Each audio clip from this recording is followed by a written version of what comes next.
All right. Welcome to EverQuest Project Quarm Chill Play. I'm excited. I get to continue my Wood Elf Druid adventures into Season 2. I'm actually kind of blown away, and I'll tell you why. I will tell you why. So if you can see my screen.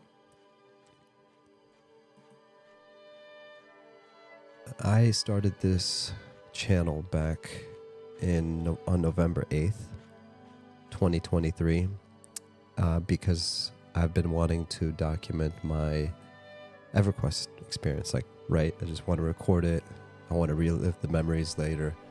I got through 20 episodes, got my Druid to level 17, and I mean, I had a blast. And, you know, I rewatched this stuff because I originally just made it for myself. What I didn't expect is this right here. I mean, from November till, what are we at that end of April now? I mean, definitely not part of the game plan, but definitely appreciated, because what actually came with this right here, with this number, it's not necessarily a number. It's people that I've met, people that I've met up with in-game, on Discord, created a Discord, created a community, actually made friends. So, I mean, more than I could have ever imagined, right? Now, for anyone else that's like, what the heck are you talking about? Who are you? What are you? And I don't even know how I stumbled on this video.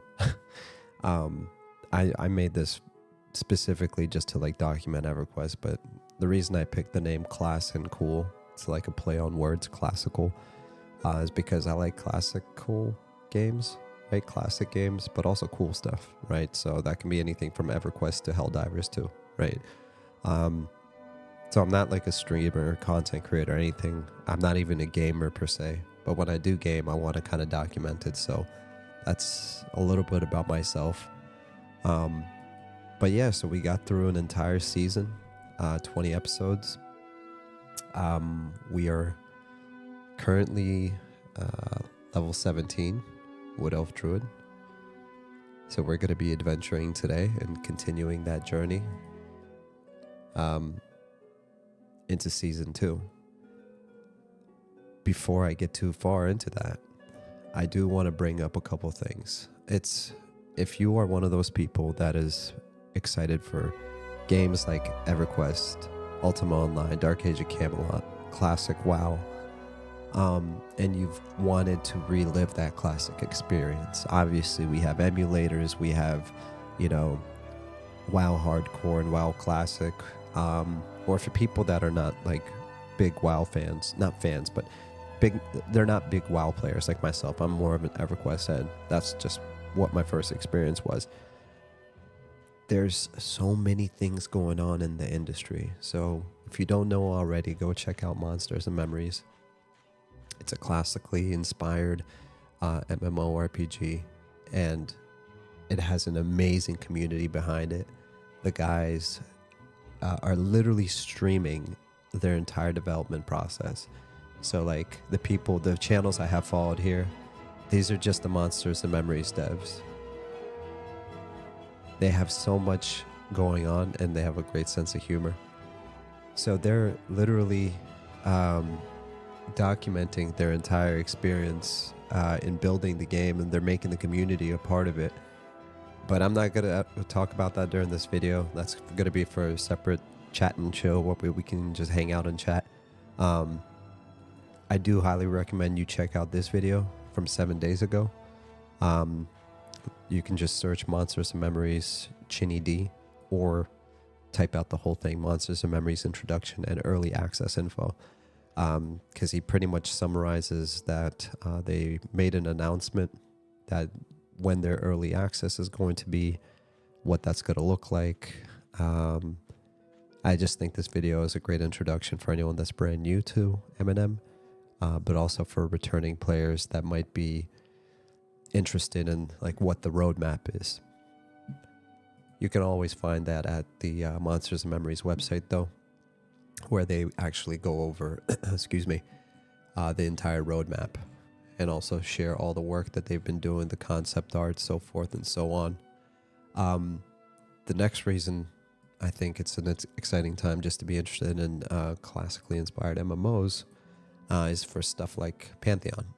Pantheon is a game that's been in development for over 10 years, on and off, you know. But if you're completely new to Pantheon, then none of that should matter to you. That shouldn't be part of the conversation. What I would suggest, if you've never heard of it, do your own research. But they actually have alpha testing available for, you know, people that support it. I'm going to be in from April 27th till May 10th. Every season I get 2-week access. So that's another thing I've been sharing my adventures with. Completely amazing time. So that's 2 things already: Monsters and Memories, Pantheon.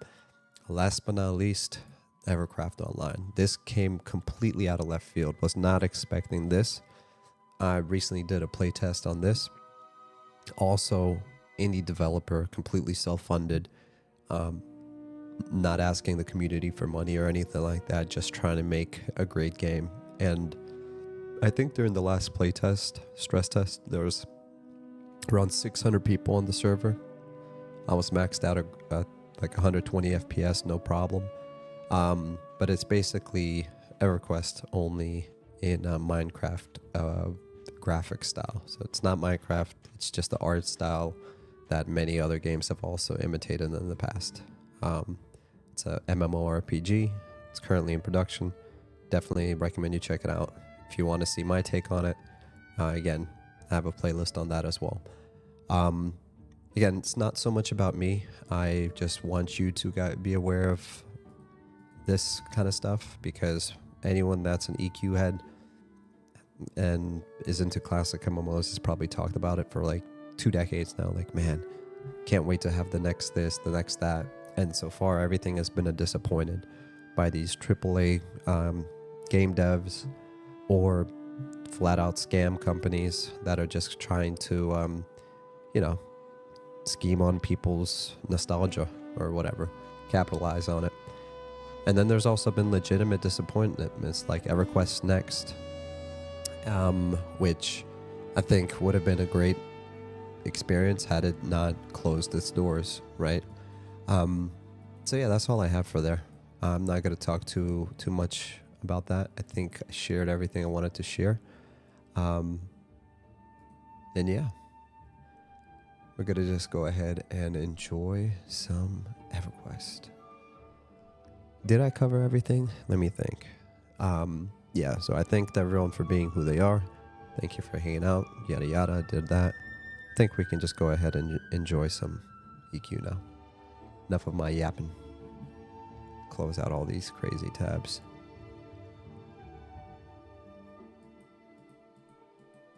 All right.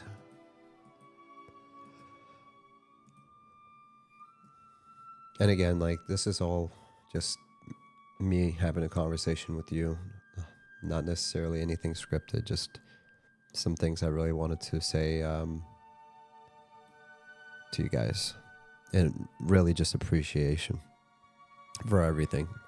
Speaking of appreciation, I see Dodger. He said, hey, I'm in the game right now, just FYI. I'm definitely going to meet up with you, brother. Well, or run into you. I think you're a much higher level than me, but I'm here, brother. I'm going to send you a tell. But yeah, let's start this adventure. I actually do have I don't want to call it a plan, but an idea of what I want to do, Dodger. I'm going to go run over to North Karana.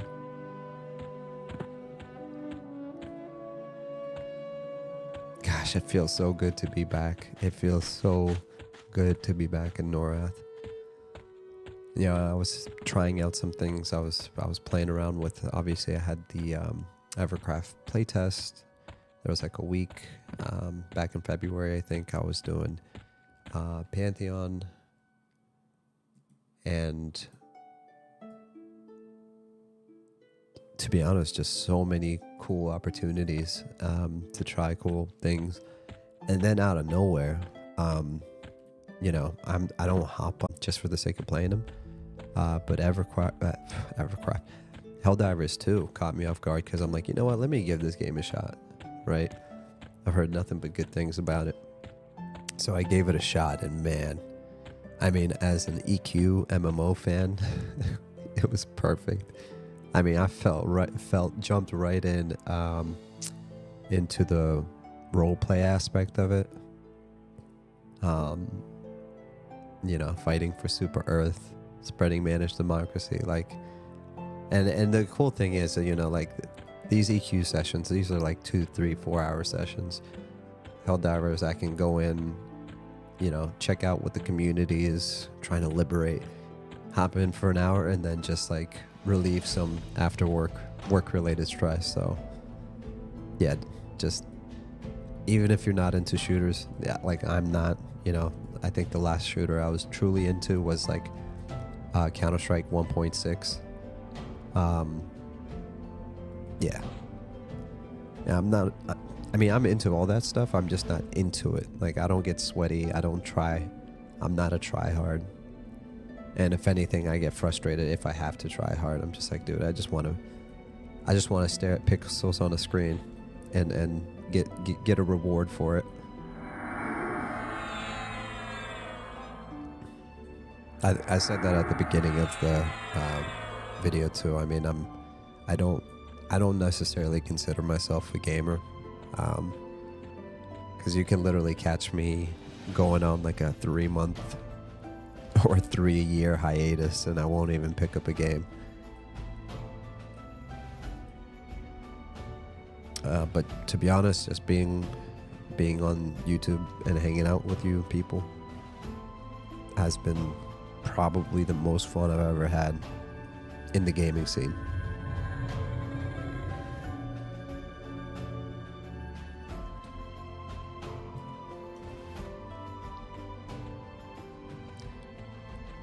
Dodger said, I'm in South Corona. Is that where we are? Oh, we're in East Corona. Cool, brother. Cool, brother.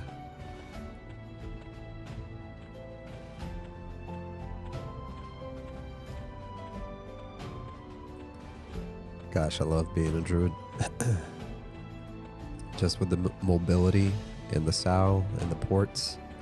Speaking of ports, I think level 17, I got 2 more levels, and then I will have my first ports. They're self ports, but you know, it is what it is. I won't have to do all this running. Not that I mind it. Whoops.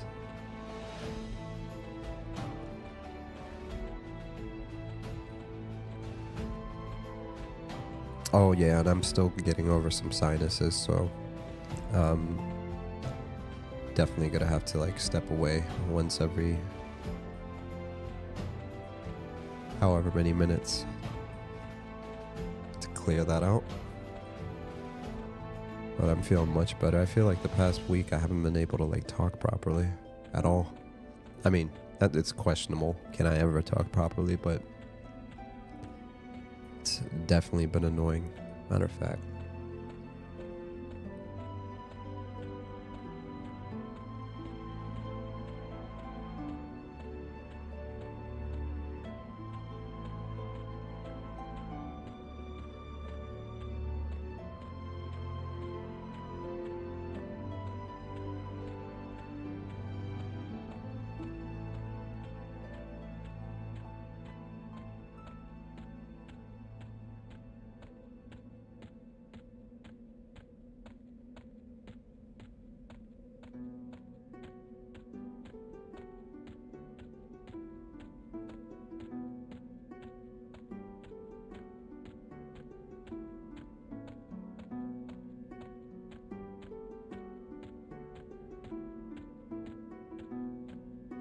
All right. I feel much better now.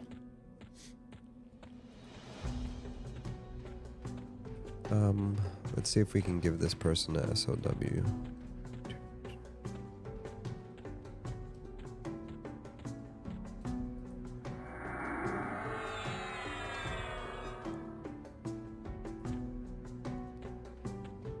you go.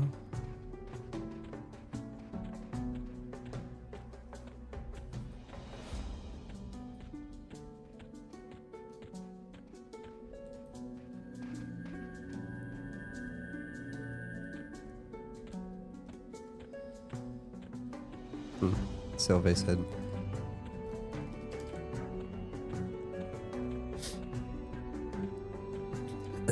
Dodger said, I'm in VC if you want to say words and stuff. VC? What's VC? Is that so you're not in North Carolina? South Carolina? What's SK? Man, I've been away for too long. I need to remember what that is. Sylvie said, you are the best. No, you're the best. Oh my gosh, it's so nice to come into the zone and not see a bunch of rain. Is that a bard I see? That's gotta be a bard. Only bards pull like 50 mobs and run around in circles. Yep, that's a bard. Hey Monk, look, it's you. It's you when you were younger. I gotta love the classic bards.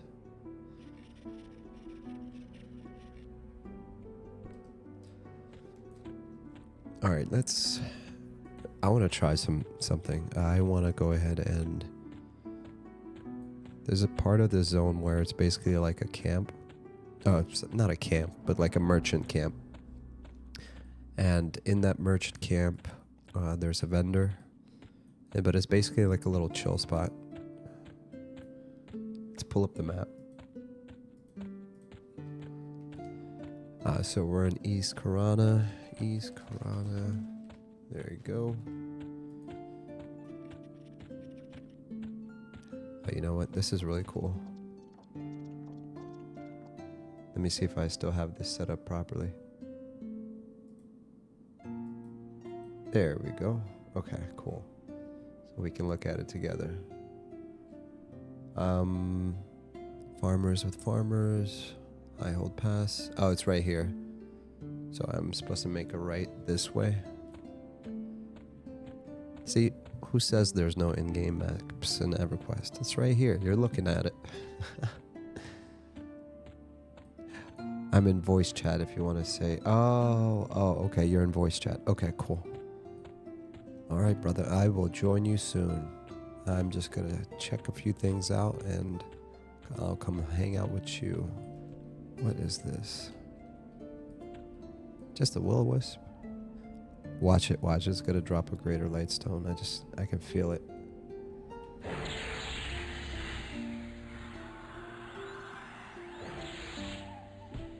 No.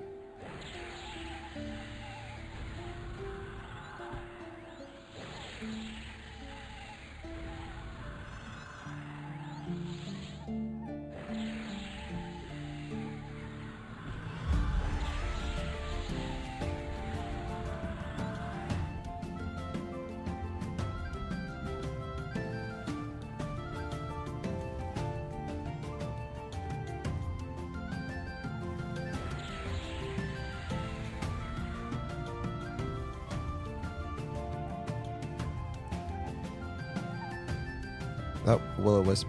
Don't add. Don't do it. Okay, I got it before that other one attacked.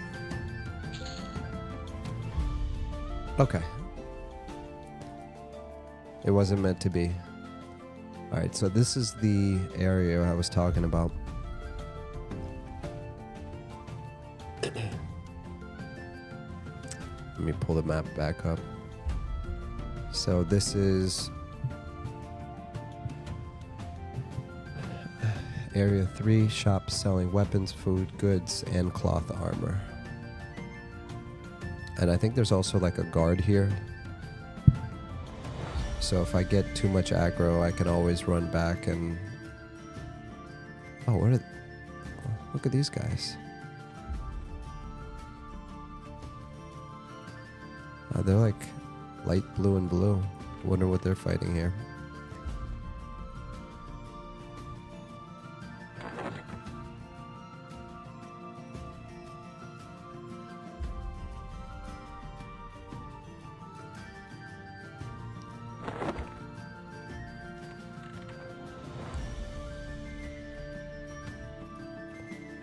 I typically don't really get into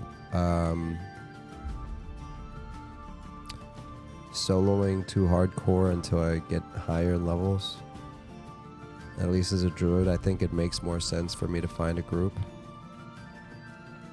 But I am curious how I would do. Hold on. So that's okay. So that's a gorge hound. What is it that? Oh, he's ready to attack too. Interesting. All right. Sorry, I'm gonna have to do some research here.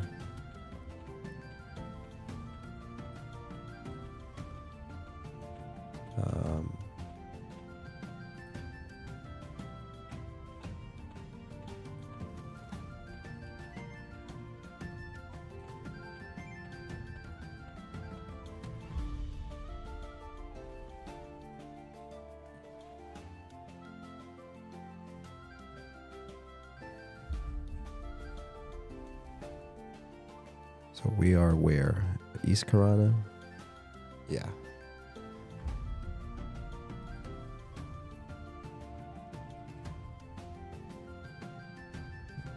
So near East Karana zone line, a Chasm Minotaur.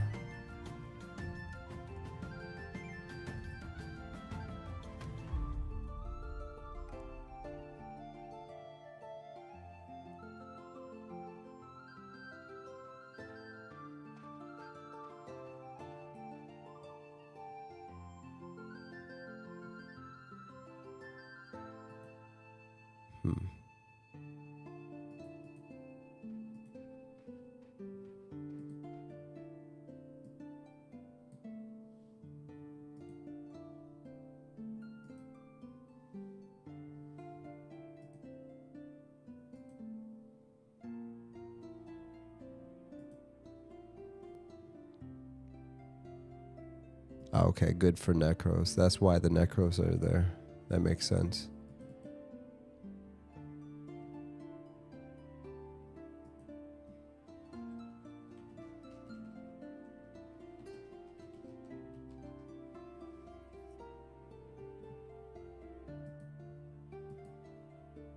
(14 to 19). Null Reaver.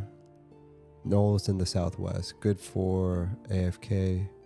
Shaman, great solo, cam, fast respawn, and plenty of mobs, almost all standing alone. Interesting. And says that's pretty good for until level 19. What else? You know what? Here, we're gonna let the wiki do the work for us. I'm just I want to get in a nice little grind spot and grind it out to level 19. Start off on a good foot, because once I'm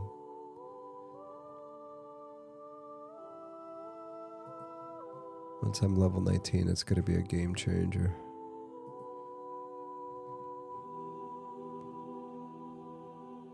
All right, here's another one. East Karana, good for Druid. Druid charm kiting guide by... Oh, okay, charm kiting. I can't charm kite, though. Not yet. So I need to come back... I need to come back to this area around level 19. That's what I was mistaking.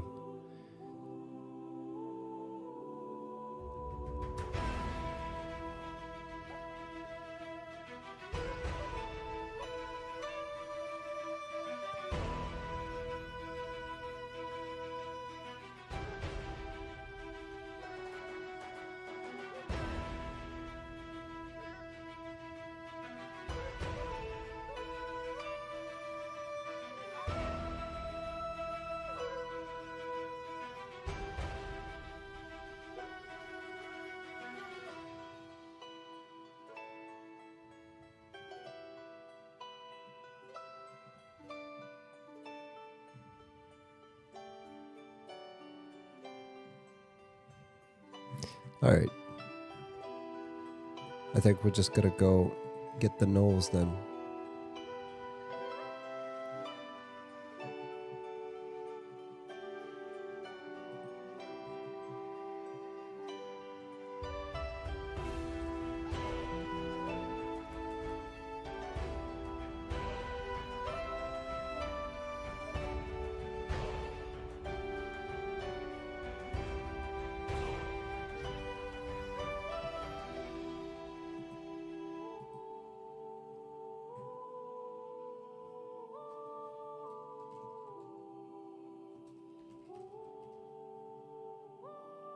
Yeah, let's do this. Knolls in the southwest. Alright, let's go there.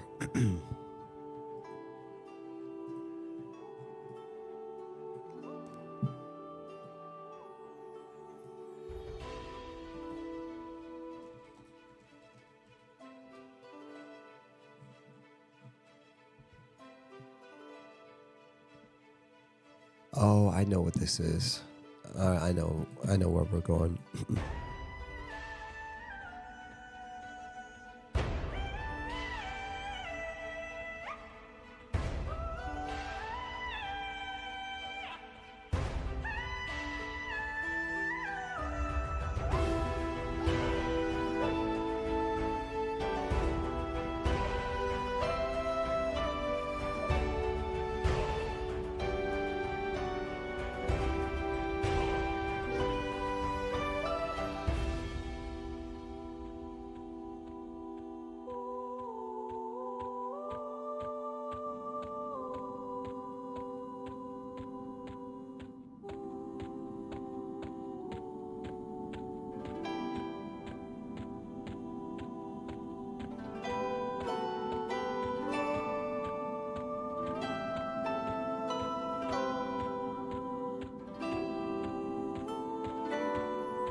That looks tight.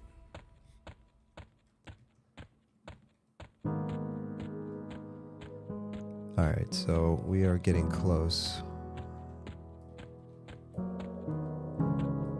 There's a guard right there.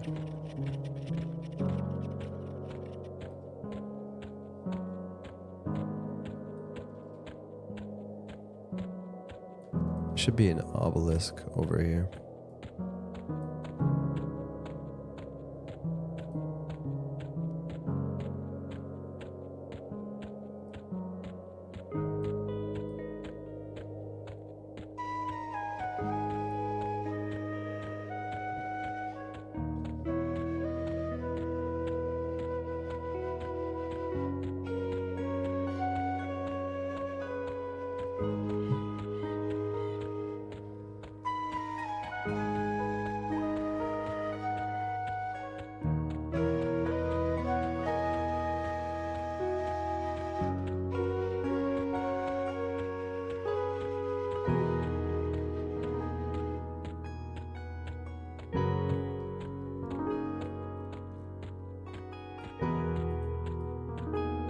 I never noticed that there's a waterfall here.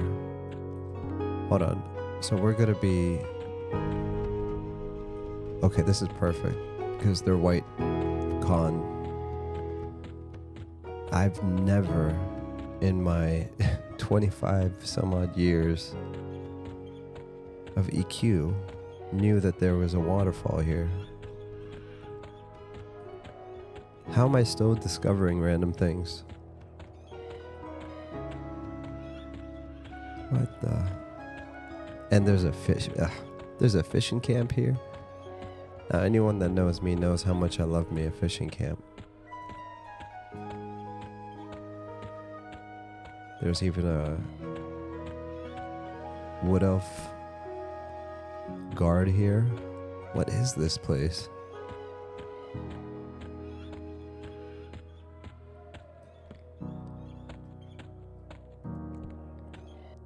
No way. Yeah, look at this.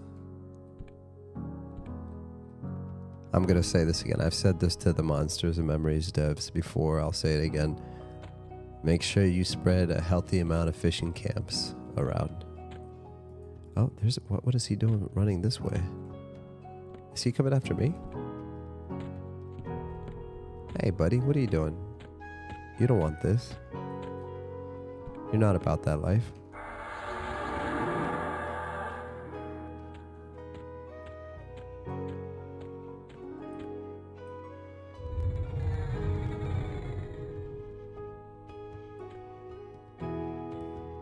Alright, looks like we're gonna get started.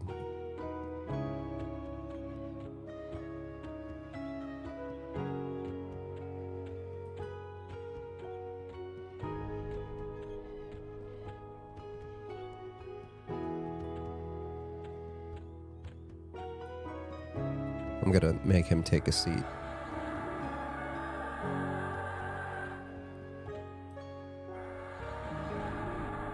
Alright, buddy, have a seat really quick.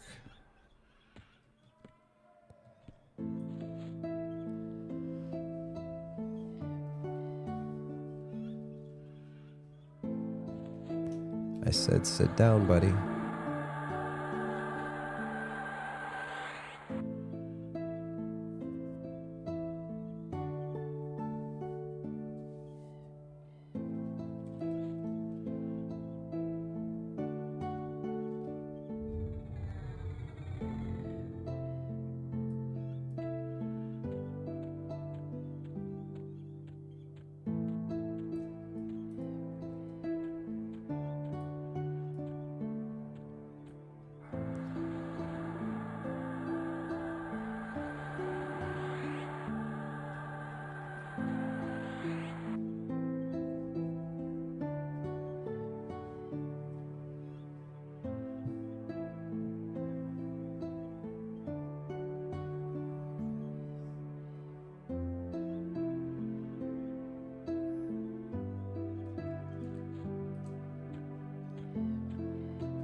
Hola, senor. Hello, sir. How are you tonight? I think you're muted. I'm still muted? I don't think I'm muted.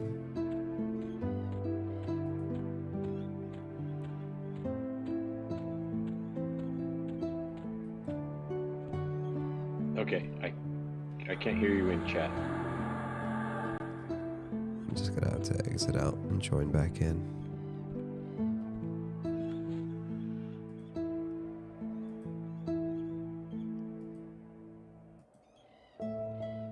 Hey there, buddy. Can you hear me now? Hey.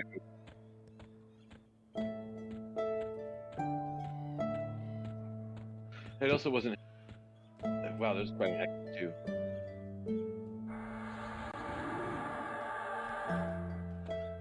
So Are you in this end of the river in the zone? I'm in East Corona. Yep. Yeah. Right by. Yeah, I am too. I'm just. Oh, cool.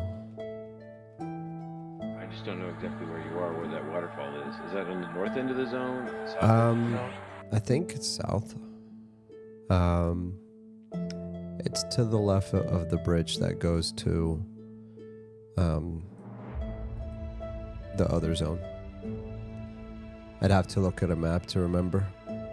Okay, no, that's fine. Yeah, it's the first time I've ever seen this, actually. I didn't know that there was a waterfall at the edge of the zone over here.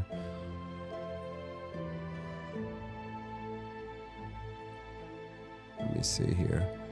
So I guess, yeah, technically it's the south.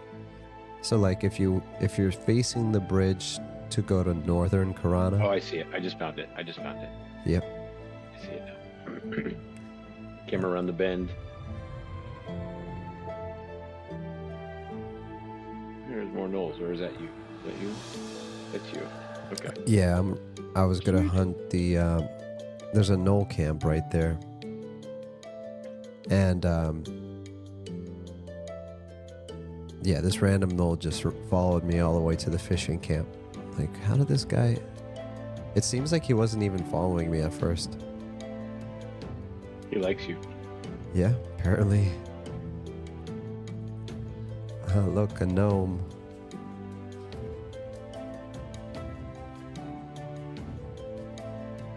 Apparently he doesn't care about me. Yeah, it looks like you guys are friendly. He kind of looks like my husky. He's a cute fella.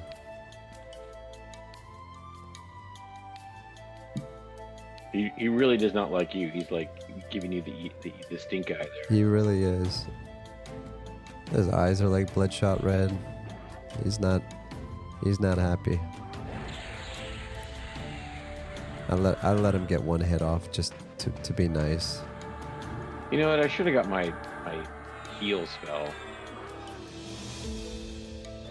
You have a heal spell? I thought that I now? couldn't. Yeah, it's like a cannibalized heal spell. Oh, nice. It's a heal over time, but I didn't know that it was released on EverQuest like later on in the game, and further on than we're right now. But apparently, some of those things they've put into Quarm, and that was one of them. Oh. And I didn't realize that. Like, isn't PCle? Isn't that Kunark? Actually, I think PCle is in the same area where the erudites live. That's where I need to go to get that spell. Yeah, so... Or no, it was introduced when it was PCle. Let me look it up. Yeah, so PCle... Hold on, let me share this. Alright. PCle... I'm not looking at the chat. Okay, yeah, I'm just sharing it. I'm sharing it with everyone else. PCle is the secret city of the erudites who did not agree with the Erud's vision and have fled the council and established a city of remains of an ancient city of PCle, taking its name for their own. So basically, it's there's two cities for the erudites. There's PCle, which is the evil city, and then there's the other one, which bad erudites. Yeah, oh right. So there's Eridan, and then in between that zone, it's the Tuxelia Forest, and then PCle, which I think that's super cool how they did that. I love how, it's basically same race, different factions. Right. Into like same race, religious differences. It's so cool. I mean, the fact that like an entire city was built in a game just based on the fact that these guys had a disagreement, and the lore behind it's really cool. I remember I listened or I read something about it, but it's some good bedtime reading. It's drama filled. It's so cool. All right, let's see here. So yeah, I was just I came here because I was close to High Pass, and I was gonna try this camp out to see how it works as a nice little idle Absolutely. camp. I'm wondering if I should buff myself. Probably not.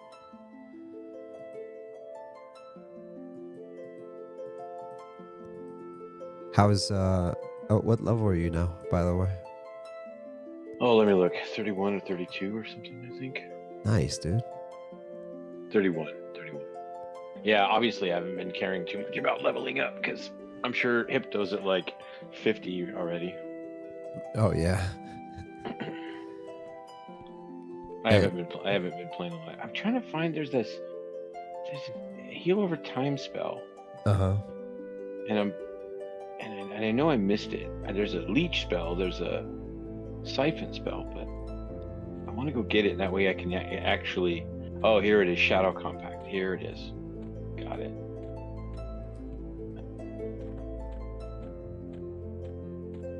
Where can I get it? Akadon, Freeport, Nariak, Kanos, Catacombs, West Cavalis. Okay, so if we ever head to Kanos, then I can sneak in the back door and go down to the bad Kanos, the wrong side of the tracks. So you gotta go there just to get your spell, right? Yeah, whenever we have time. It's not that big deal. I mean, unless you just want me to heal you. It heals 80, 20 for 4 ticks. I don't know what your hit points are at. Oh, I see. All right, I will be right back. Okay.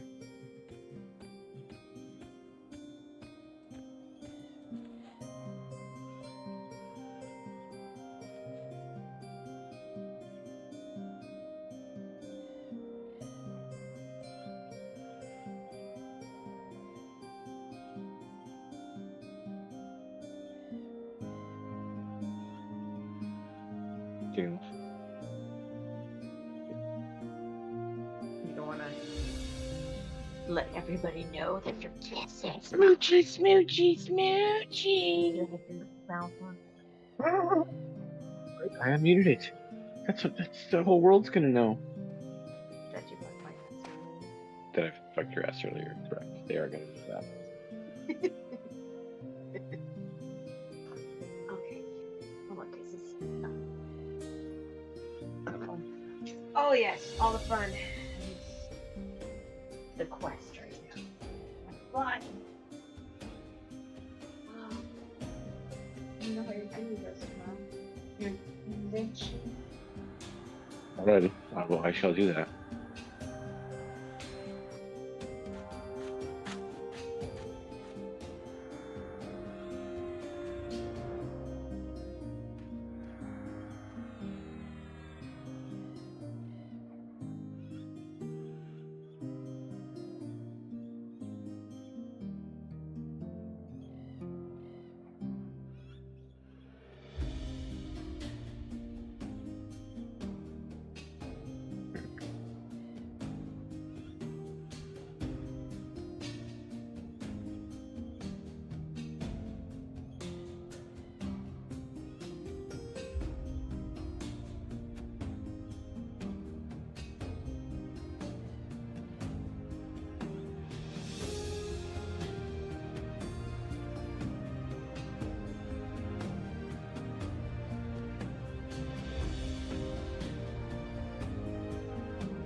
Alrighty, I'm back. About stinking time. Oh yeah, I am really looking forward to when these sinuses finally clear up, so I don't have to talk through my nose. DJ Press Play said, "What level am I now?" I am level 17. So, officially level 17. Trying to get to level 19 as soon as possible. And now this is to you, Dodger. I don't know if this camp is going to work out, because I see one Null Reaver. I don't see any more. I thought there was supposed to be like a bunch. I didn't. I've been running around. I didn't see it either. Yeah, I don't see any. I saw some undead ones. If you snare these guys, I can fear them for you. Wait, was Yeah, fear stacked with snare? You know what? My issue is just like, this is not. I'm gonna be here for like a very long time. They're blue to me basically. Like if they were like white or something, and there's more than one mob, it makes sense. But there's literally just one. Maybe it's just not populated correctly in Quarm. I don't know. I'm gonna do one more, and you can fear this one. So as soon as yeah. Just to see if it's worth it. That's kind of what we were doing when we were doing the EverQuest playtest. Vontae was fearing, I was snaring, and then dotting. So like, exactly what we're doing right now, only in EverQuest. That game felt so good.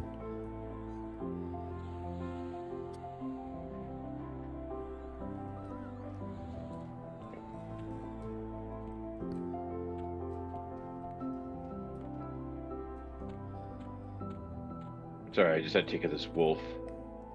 It started to beat up on me. Nope, no problem. Because they hate it when I sit down. People just don't like me to sit down. That's Do I how need it to is for re-fear me. him? Is he after you? Sure. I'm just Sorry, slowly backing up while I Did that hit? Yeah, he's hit. Oh, okay. Yeah, he's going the other way. I can't sit down in bed because the freaking wolves attack me. Oh, because they're green, but they take they shoot their shot when they see that you're sitting down. Kind of like a orc pawn.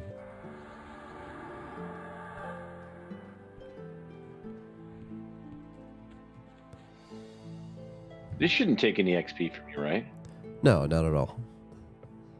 You can technically heal, like monks can basically get the mob down to like 5% and then feign death, and you just take the finishing blow. Oh, you know what? I could probably do that too. Oh, you have feign death? Yeah. Oh, that's It's a spell, not an interesting. ability. That's interesting. Yeah, I used it on my way here. I forgot that there was hostile NPCs on the bridge, and they started whacking on me. We can do that later, though. Yeah, I mean, If we find some mobs worth it. well, that's what I'm saying. Yeah, like with like like a red mob, that would be pretty cool. Like, I'm gonna try that. I'm gonna hit him with this dot, and then I'm gonna feign death. that's interesting. Yeah, I've never tried that before. And is your feign death, is it an ability or what is it? It's a spell. It's a spell. Oh, it's a spell. Okay. I'm sure the mechanic probably works the same because you lose complete aggro when you use it, right? Supposedly, hopefully you got full experience for that one. I guess it's hard to tell if you got full experience. Okay. All right. Let me see where. I'm gonna see where the higher level ones are located.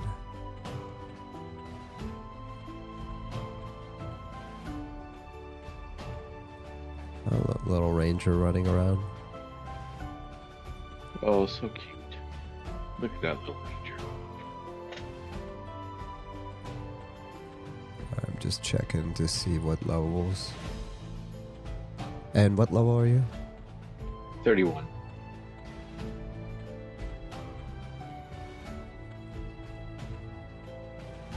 Here, I'm gonna sit right by the bridge while I take a look at this. Okay, I can't get too close to the bridge. That Oh, the NPCs, guards. so Oh, okay. they Okay. don't like me. They don't like me at all.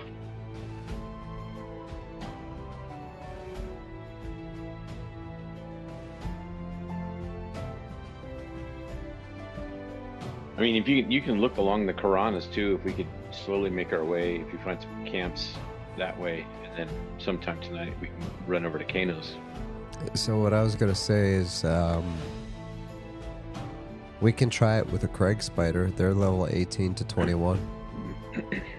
Yeah, we can do that. Let's Let go me, find yeah. one.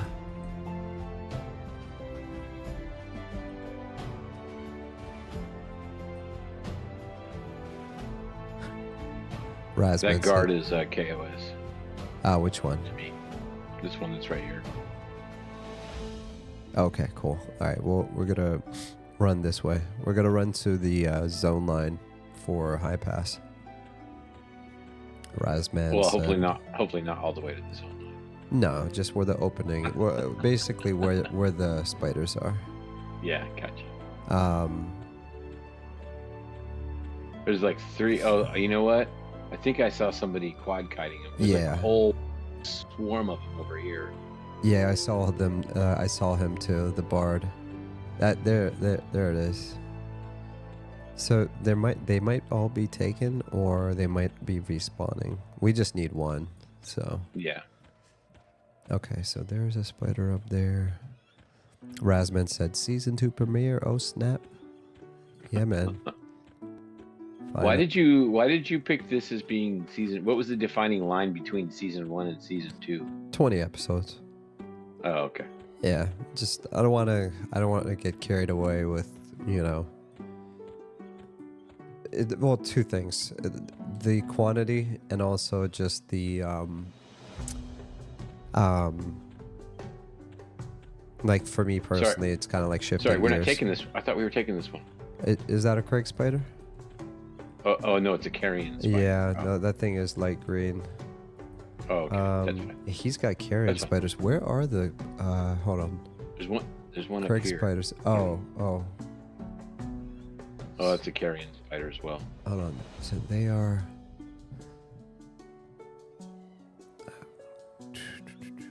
Yeah. So part of it was just, I was up to 20, and also it's just kind of like a shift for me because I had, I take breaks. Mm-hmm. So now that I'm refreshed and back and happy to be here, I figured it's time for season 2. Perfect timing. All right, I'm trying to look on the map. It's not. Oh, I see. So supposedly, hold on. Supposedly, it's negative 300.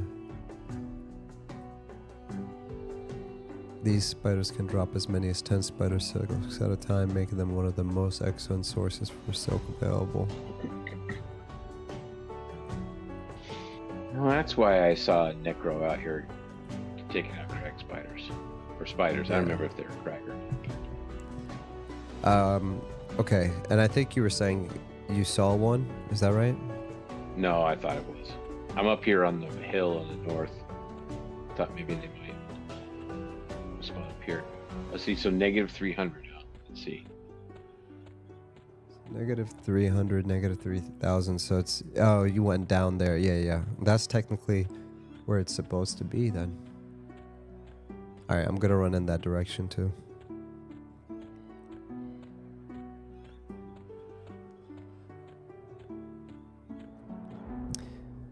So it looks like, actually, it looks like -300 to -3000 is right near that knoll spot that where we killed Where that we last just knoll. came from, yeah. There were a crap ton of spiders on this big hill, though. I saw somebody killing a griffin up here, but oh, there's a giant, a hill giant, sitting on top of that hill.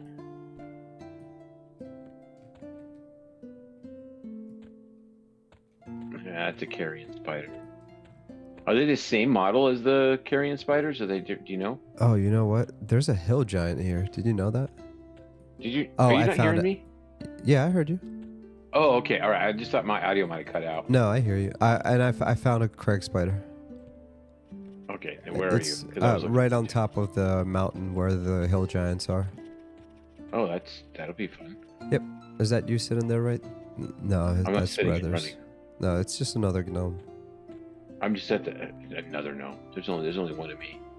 I'm at the very tippy top. Oh, there's two giants up here. Yeah. Oh, and yeah, this is where they all are. There's 3 Craig spiders. But I got aggroed, Are you so closer to the mountains? You should see me if you see them. I think I see that. I'm on the other I'm on side top of the mountain. I'm close to the river. The side closest to the river, so. Yeah, these hill giants are red to me, so. Yeah, there's 3 Craig spiders here though. I think this gnome is trying to take them out. Are you fighting the knoll? Yeah, I'm trying to get. They're green. They just aggroed me because I ran by them.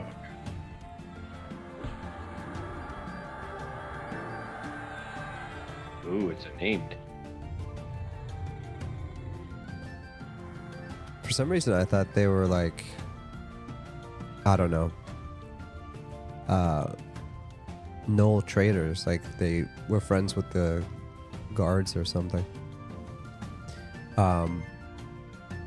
I didn't think they were gonna aggro me, but then I realized at the last minute, it's like, oh, they conned threateningly to me.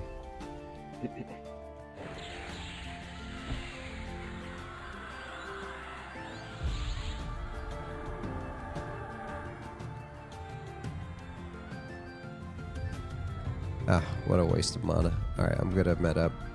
I'm almost out. Okay.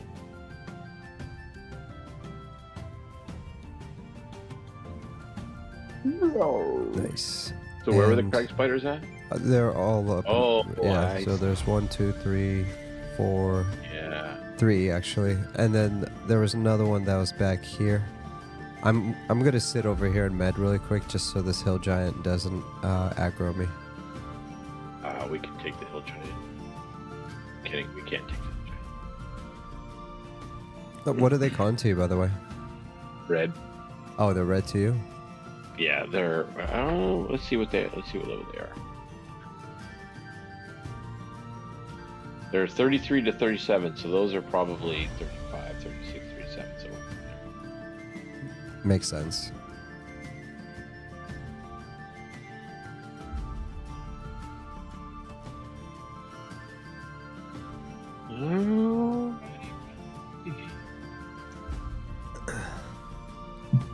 Sorry, Razman. I see. I haven't logged onto Quarm as much lately, but hyped to get back on before Kunark. We'll get hyped here soon. Yeah, I'm excited for Kunark too. Definitely is a game changer.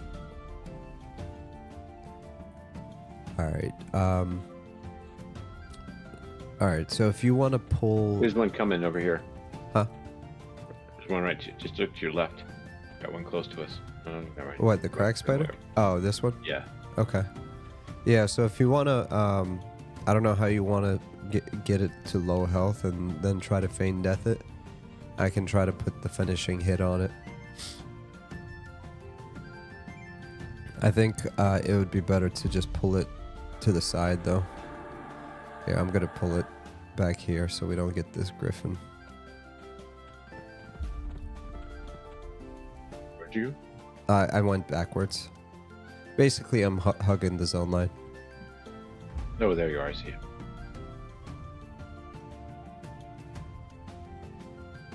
I'm also gonna root it. Wow, that's got a lot of health. What has it gone to you?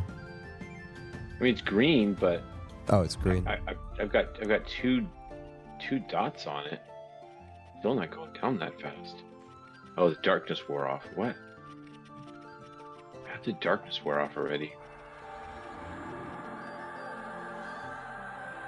I resisted my route.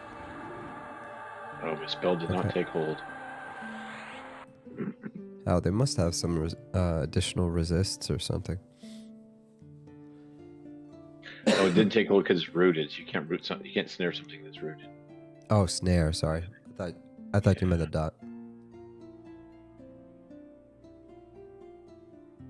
Where are you at, man? Oh, I'm poisoned. That's cute. Are you in How are first you on person? No.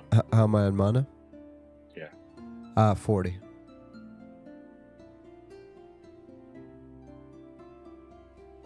All right. Let me. If you want to feign death, I can. Oh yeah, that's shoot. Yeah, that's right. I gotta do that. Okay, go ahead. Okay. Let's see if this works.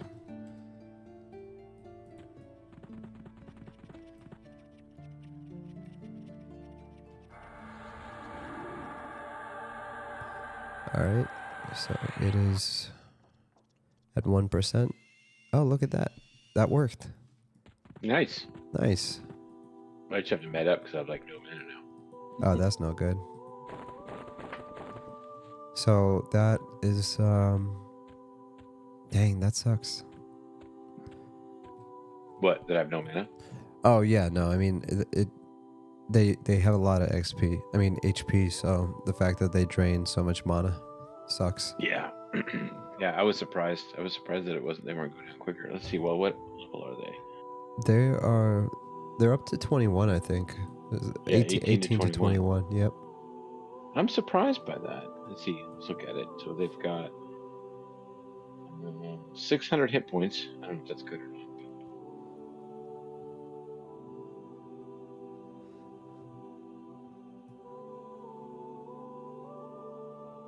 Oh, we need Hypto to come around with his enchanter. Give us frack. Everyone has got an enchanter now. Skullcat also has an enchanter. He made it I to only want like 31 or something like that. I don't know. I think it would be. I thought it'd be kind of cool. And now everyone's got an enchanter, and there's probably a good reason why. Because I mean, they're so versatile. Oh yeah.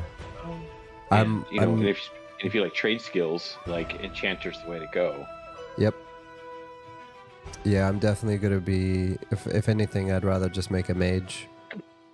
I confused mages for enchanters, so somebody had to explain it to me. You know, it's like if you want all the cool pets and all that other stuff, then you want a mage. So I'm like, oh, okay, it's definitely a mage that I'm looking for. Yeah, enchanters that can do some pretty cool stuff, especially charming other mobs and have them fight each other. It's like that's a pretty cool mechanic. Yeah. And it's pretty good for soloing. I mean, that's what Hypto has been doing for the past month or two. Soloing stuff like that. Yeah, I mean, I don't know. I'm not that great. I don't have very good gear, so it's probably why my mana's pretty low. I don't know. I should probably turn glitch.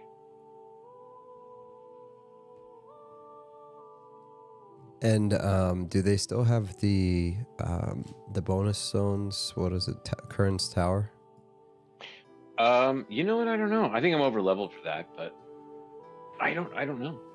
Yeah. Well, I might just go get a group, you know.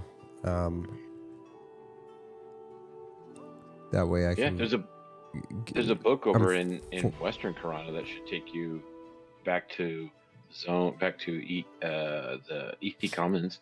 Are you serious? Oh, that's yeah. Wow. It might still be there.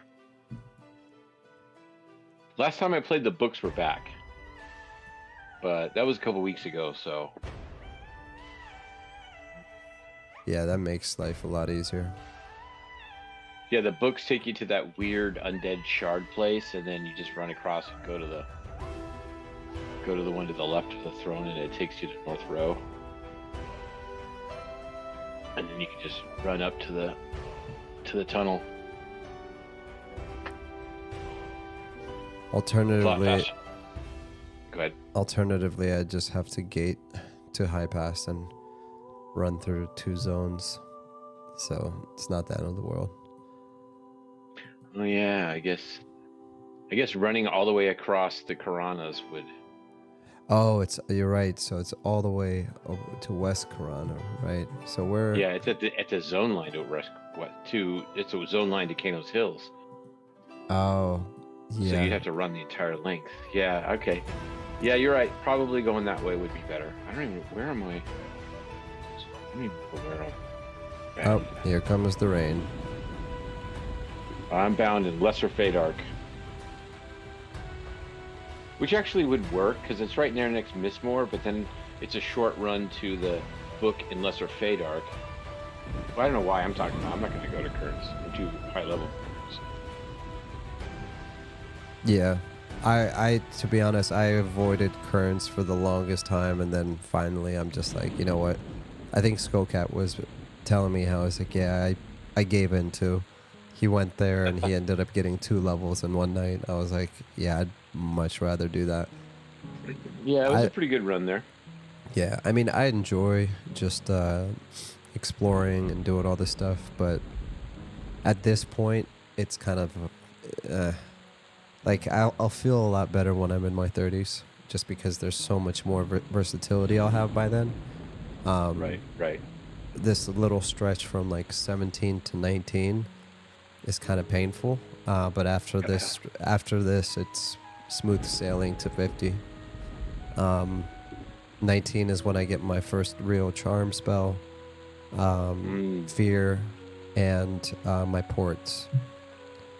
So, and then yeah, that's a big level. Yeah, and then Kunar comes out. Not to mention, it's I usually go to 19 and then from 19 to 20 in like a heartbeat, just because of I need my surname. Every time I play Draekos, I always got to make sure he has a surname as soon as he hits 20. Yeah, I still don't have mine. I'm going to be level 50 without a surname. Yeah, that's completely. There's some people that it's even better that way. The lore behind Draekos requires him to have the surname.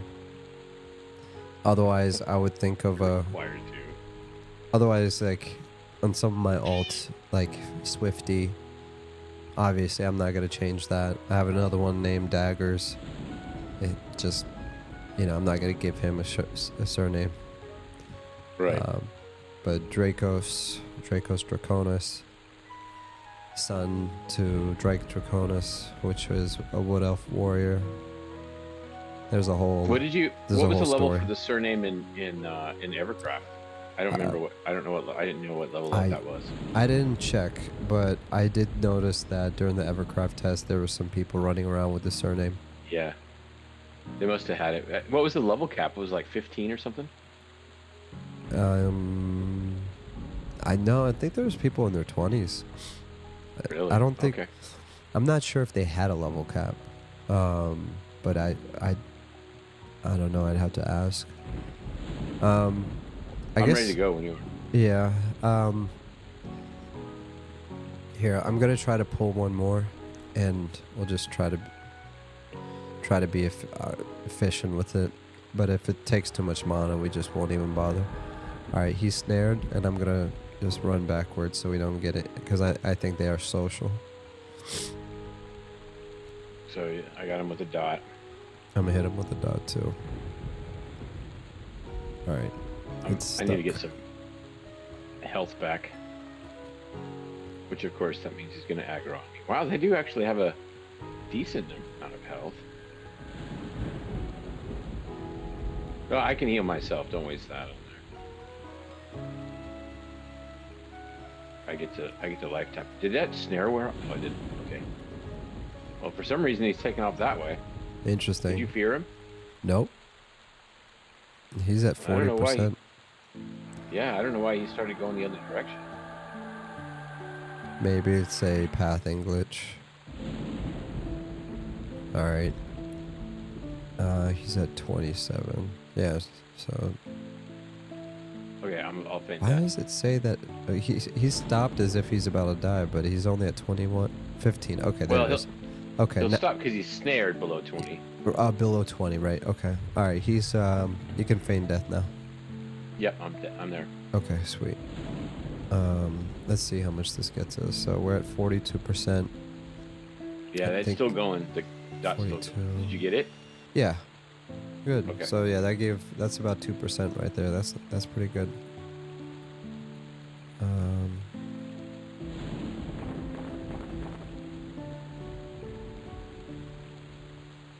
All right. I'm okay on mana too, so that one was a little better.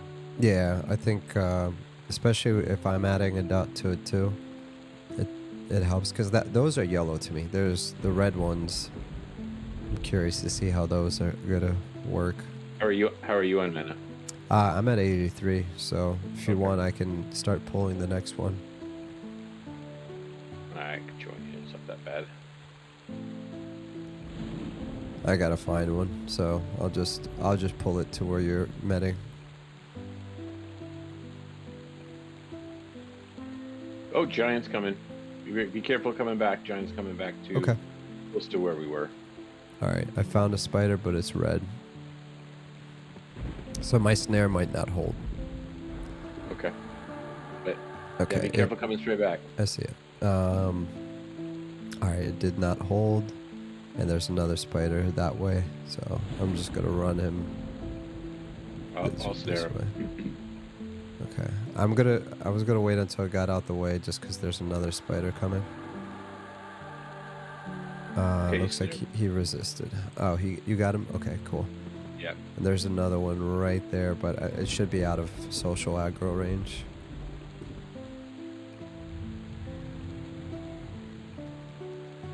I forgot how cool these spiders look, man. Alright, so I got my dot off on him.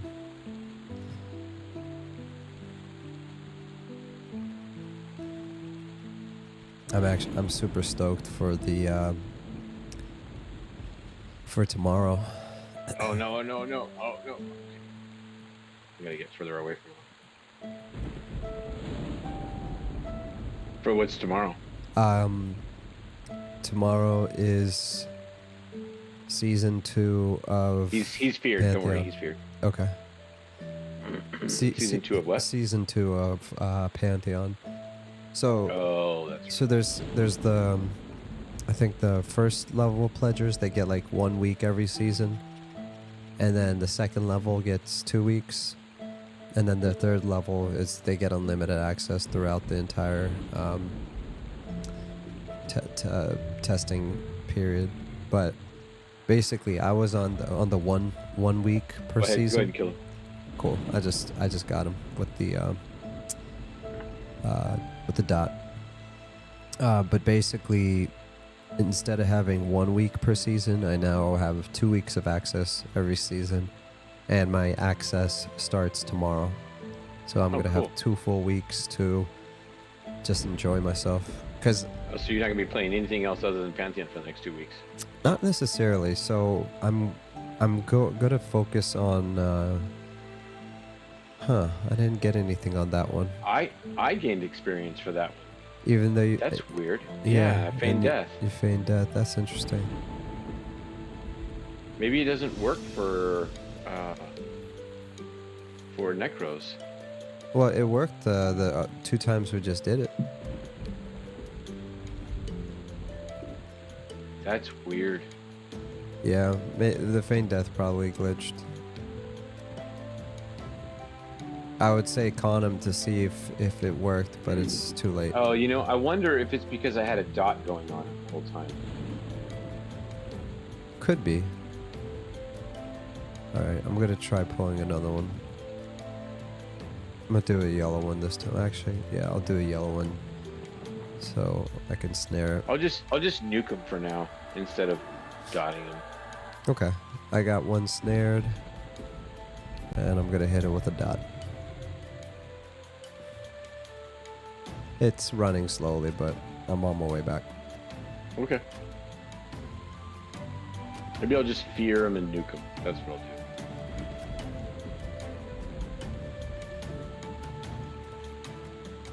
Where is he? He's coming. He's all the way back There there. he is. Doesn't look like he's headed straight toward us, though. Oh, there he goes. Wait, is that a Craig spider? Oh, that is a Craig spider. Okay.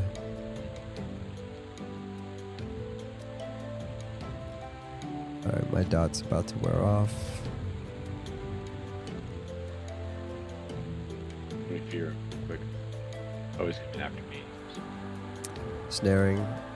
Okay, he's coming after me. And fear incoming. Should be feared.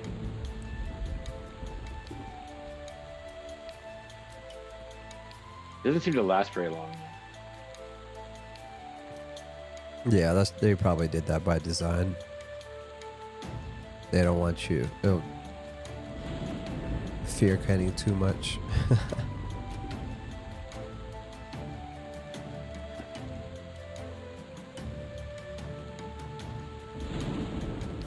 Come on, go, go, go, go. Come on, come on, come on, come on, come on. Oh, there we go. Thank you.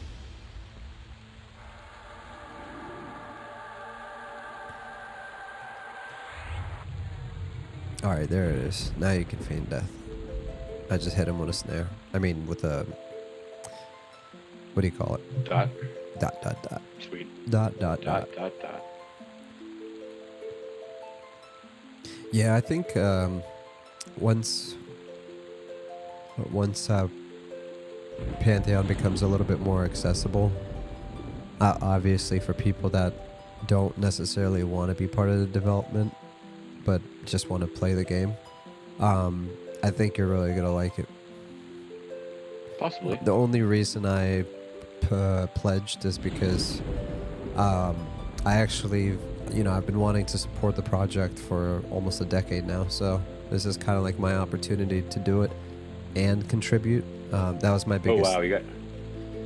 That was my... I wonder why he attacked me. It's alright, he's blue.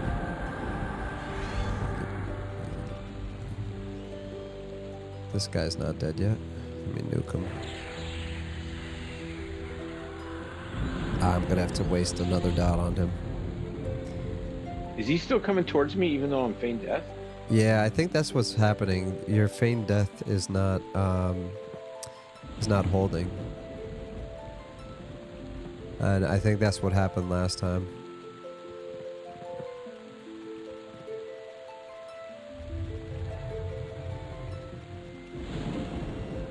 Okay, so that time I got experience, I think. Okay, good. I didn't get an experience. I got an experience much as last time, which he must have been light blue or something. What's that carrion spider doing? Oh, he's dying. He's almost dead. He's blue to me, so.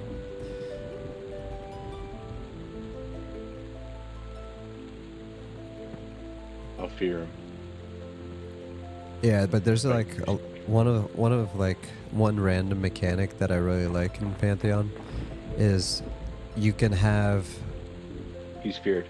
you can have two Yeah. you can have two targets at the same time. So Oh, really?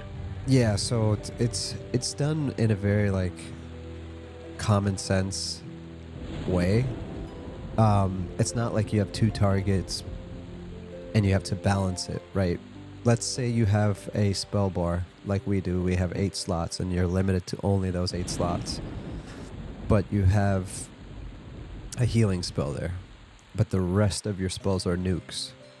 So right now I could have the carrion spider selected as a target, as a fighting target, and then I can just have you selected as my good target. So so if I need to heal you, instead of having to click on you or click on the group box to select your name, I can basically keep you targeted throughout the whole fight. And when I hit the heal button, it heals. When I hit the nuke button, it nukes. Right. So it just felt so fluid. It really makes you focus more on the strategy of what spells you're looking for instead of like playing a clicking mini game. Like, oh, gotta click on his name in Right. time, you know. So Right. yeah, Right. I haven't seen that too much. I'm sure it's been done many times, but I can't remember an MMO where it's been done that Yeah. way that I've played. So I don't think I've ever seen one where you could have a party member targeted and a mob targeted at the same time. I don't think I've seen that. what it made me realize though is that, you know, hate them or love them, they're the fact that they even thought about doing that, and it's just the gameplay is fun. Like if you can get past like personal preferences on this or that, the actual gameplay is what I'm a fan of. I think it's really fun gameplay. Okay. It's a lot better than I expected. Like for example, when I went in, I expected it to be like, oh, okay, they're trying to be a, you know, a Vanguard Saga of Heroes remake, and they think their graphics are good or something like that. Right. But the gameplay is not fleshed out. That's what I was thinking I was getting into. But it's the complete opposite. The gameplay is really fleshed out. They might not have all the models in. They don't have all the animations in. They don't have all the textures in. But the gameplay is in. And that's the hard part, you know? So Yeah, and it's good that they did it that way instead of saying, hey, let's just make all this cool visual stuff. It sounds like they focused on, hey, let's make a good gameplay mechanics. And once we get that set, then we can focus on all the eye candy.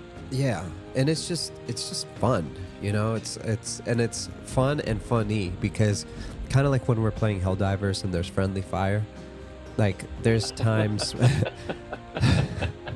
You mean when you cause friendly fire? Yes, I know what you're talking about. Hey, I can't control where my nukes land sometimes.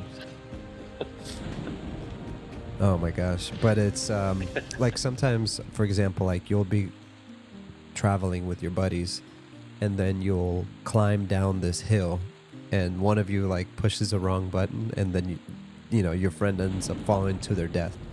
You know, you just have those like random funny moments where seriously, dude, like we were on the way to this camp and you just fell off of a huge cliff because you weren't paying attention. Because the climbing mechanic, I thought it was going to be gimmicky. Like, oh, they're Oh, I saw some of that when I was listening to your video or stream. yeah, but it actually feels really good. It just feels like almost like I have freedom, you know. And we did talk about it where I hope that they do more with it because I would like to use it strategically. Like I want to be able to climb up on something, cast a spell on a mob, and if it wants to get me, it's gonna have to climb all the way up.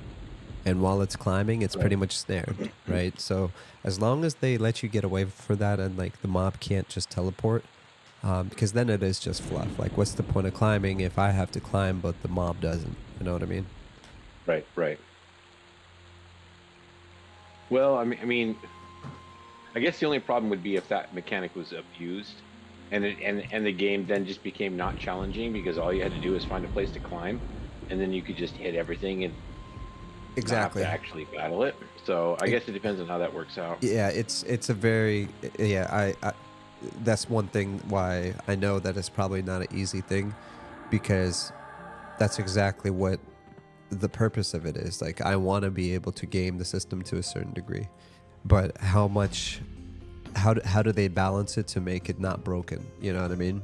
Right. So yeah, I completely agree that there's no way that they're gonna just let it be broken, but I like games where that you can find like little tips and tricks. Like with this game, like even the pathing where you can run around in circles, and if you hit like a certain part of the zone, it will reset the pathing of the mob, and they'll like start running back and forth like they're crazy.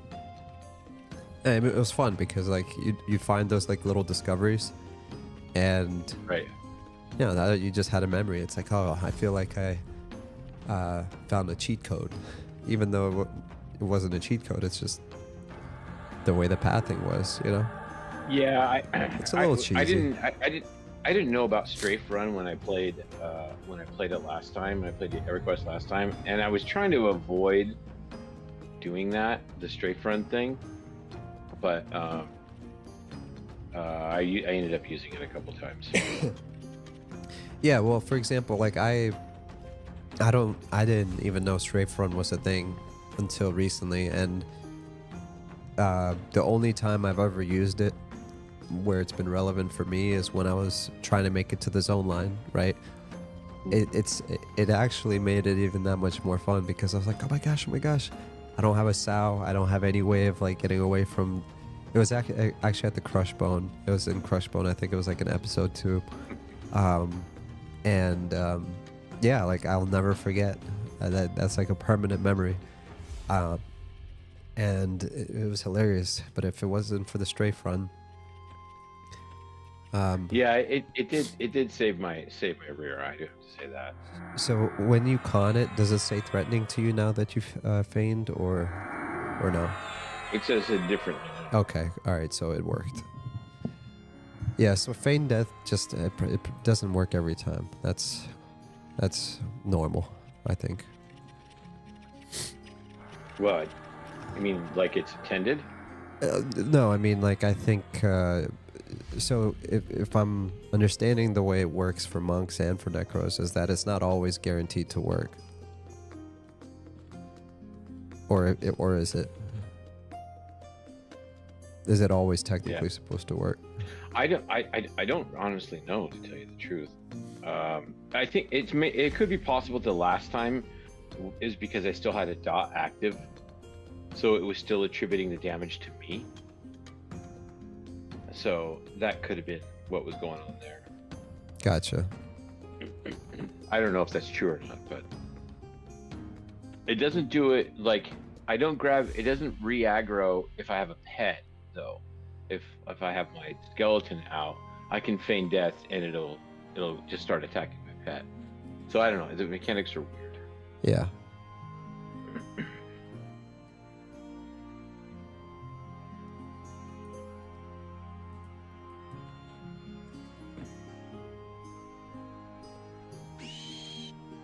Whee.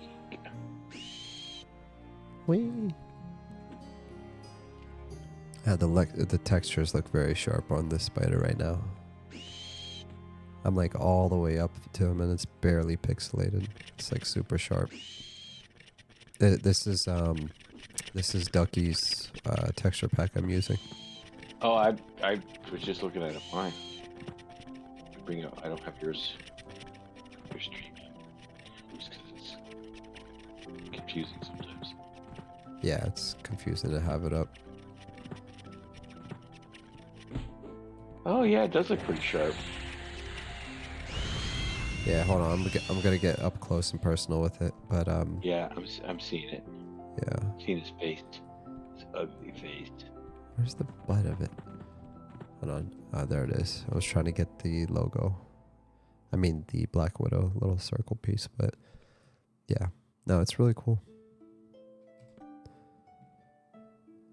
I'm actually really excited for Baldur's Gate 3.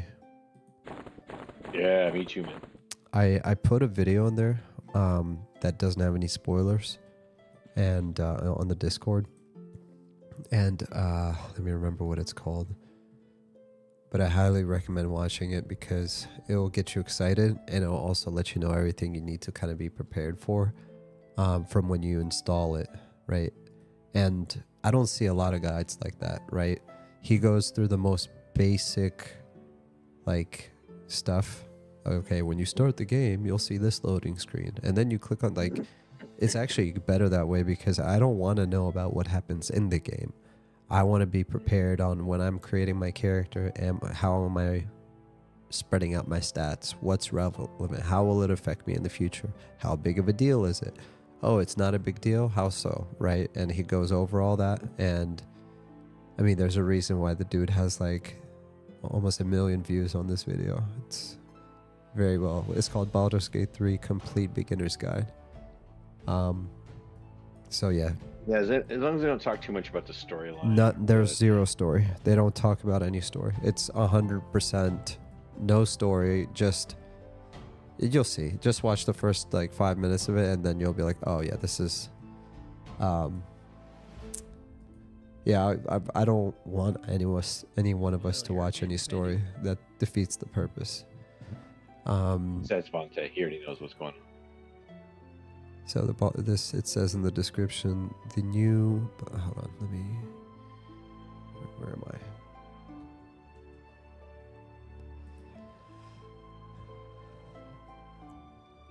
This Baldur's Gate 3 beginner guide will make sure you know everything you need to know and more. New players start here. This guide will teach you about Baldur's Gate classes, Baldur's Gate races, combat, and the UI, character creation, and more. If you have any questions, don't hesitate to ask. One of the, and he has chapters for everything.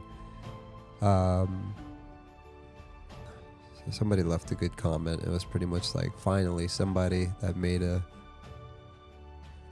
guide that is made for people that have never played, you know, any of these games before. Well, that's a lot of chapters. Oh, it's awesome, dude. Like, he goes through all of the classes. Then he explains how abilities work, not necessarily which ones to pick, but you know, like, you know how like you have your spells and then you have your skills, right? Okay, well, what's the difference? Pretend I've never played EverQuest before, like explain it, right? He does all that. Penalties and bonuses, how those are calculated. You know, jump, hide, sneak attack, throw, dash, disengage, dip, shove, because those are like, for example, dash, it's one of those innate abilities that everyone comes with, right? But if you don't know what it is from the get, then you're stuck learning it on your own. Right. I'd rather just know how to do that stuff and then figure everything else on my own. So yeah, I haven't finished watching it, but I did spend enough time just to kind of get excited and be like, yeah, this is perfect. Yeah, I'll probably take a look at it once we figure out when we're and I'm not gonna do any character creation guides or anything like that. I'm just going to I'm gonna use common sense, right? True. Well, I'm curious to see when I will look at it, and I'm curious to see how much it mirrors creating a D&D character in D&D. For sure. So I'd say it's pretty much probably identical. To a certain degree. Obviously, you can't be as free as you can on tabletop. I pulled one, by the way. Yeah, I see it coming. Yeah, it probably is not. I mean, obviously they have to do some things different because it's, you know, video game versus tabletop. But yeah, you can't. Some of the D&D games I've played have been pretty faithful to the experience, you know, of creating a character, and so a lot of the logic continues on through the video game. Yeah. Should I fear him? No. I'll let him get a little closer. And I need a little juice. A little pick me up here. Give me a little pick me up. There we go. That's better.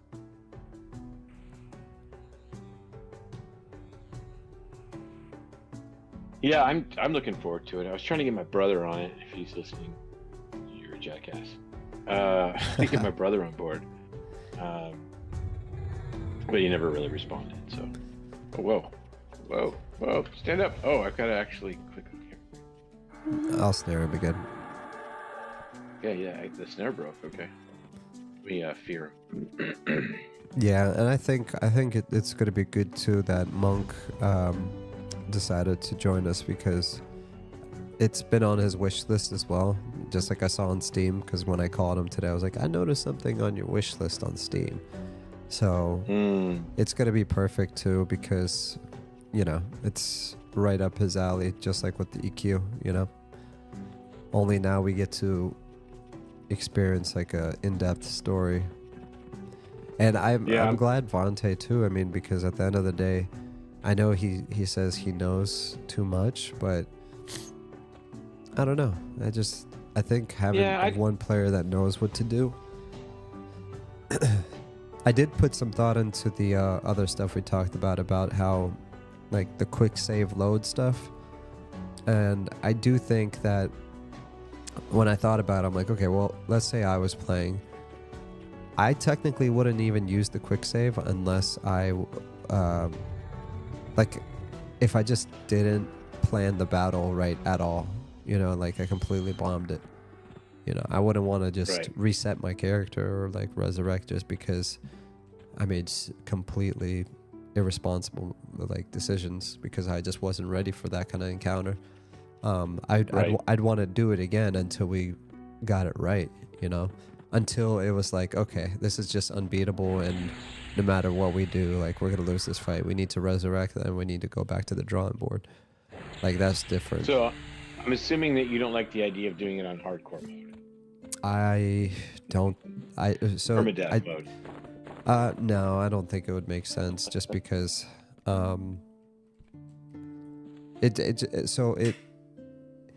there's two things I want to accomplish. I obviously want to experience the story for the first time and enjoy it, and have the challenge as well, but more so of the story and the adventure. I think it's going to be plenty challenging enough on normal mode. I think the story mode is technically the easy setting.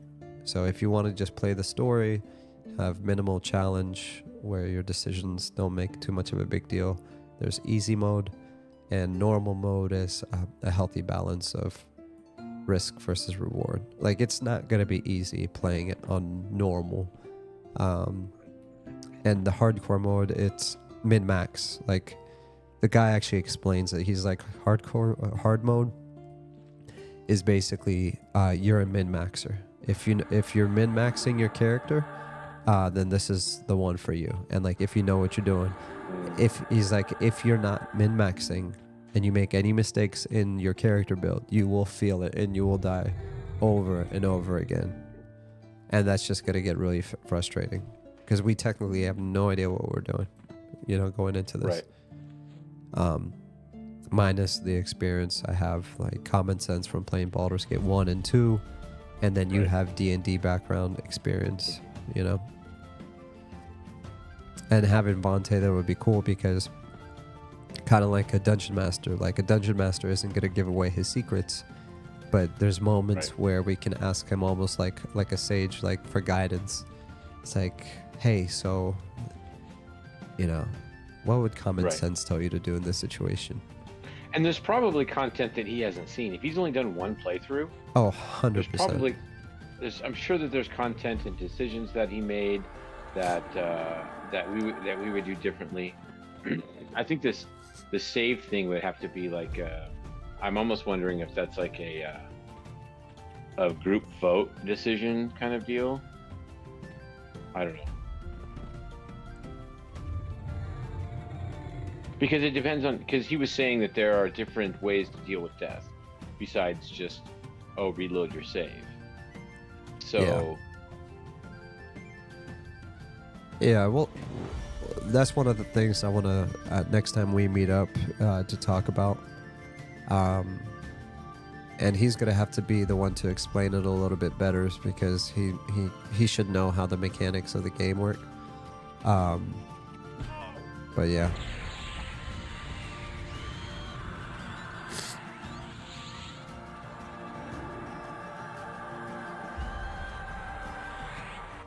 No, it'll be fun. Whatever we figured out.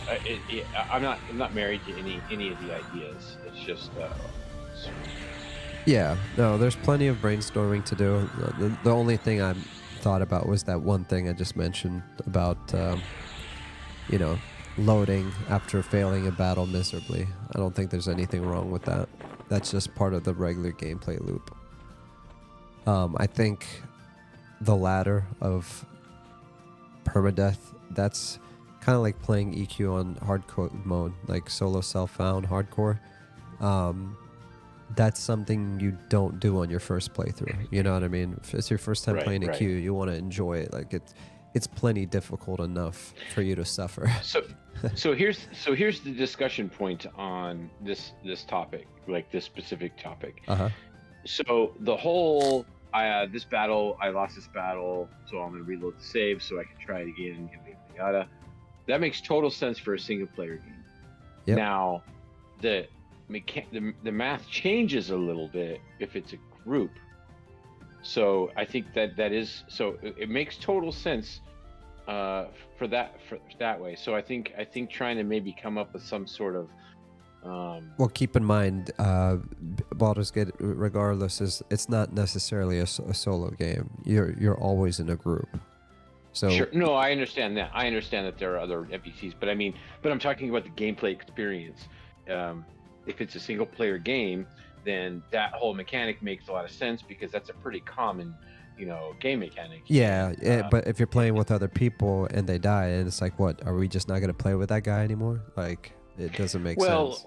Well, like I said, we'd have to talk about what other, because so here's the thing, if there's let's say there's resurrection, which is D&D, there probably is resurrection. Do we reload the save and fight the guy over again, or do we go through the thing about I don't think there's taking any bodies or whatever, but are we going to say no, we got to go back to town? Because in a D&D game, if you're playing on a tabletop, oh well, we have to go back into town and go to the priest and pay a diamond or whatever to have him resurrect our guy, and we can start over from the town. There's a more narrative way to do that kind of reset. I mean, if it's a total party wipe, I think obviously. Yeah, I think I agree with that. That's where it should be used when it makes sense. Okay, we completely got wiped. We didn't do anything right?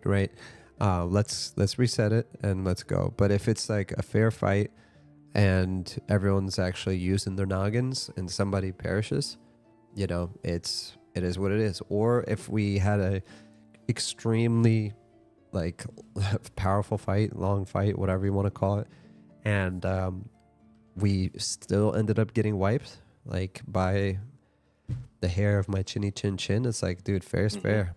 We lost that fight. It becomes a part of the story. Take this giant. He's yellow to me. I kind of want to take this giant. I wonder if I can. I don't know. I don't know how you are with yellows. I usually do whites in my 30s. My biggest issue is resists.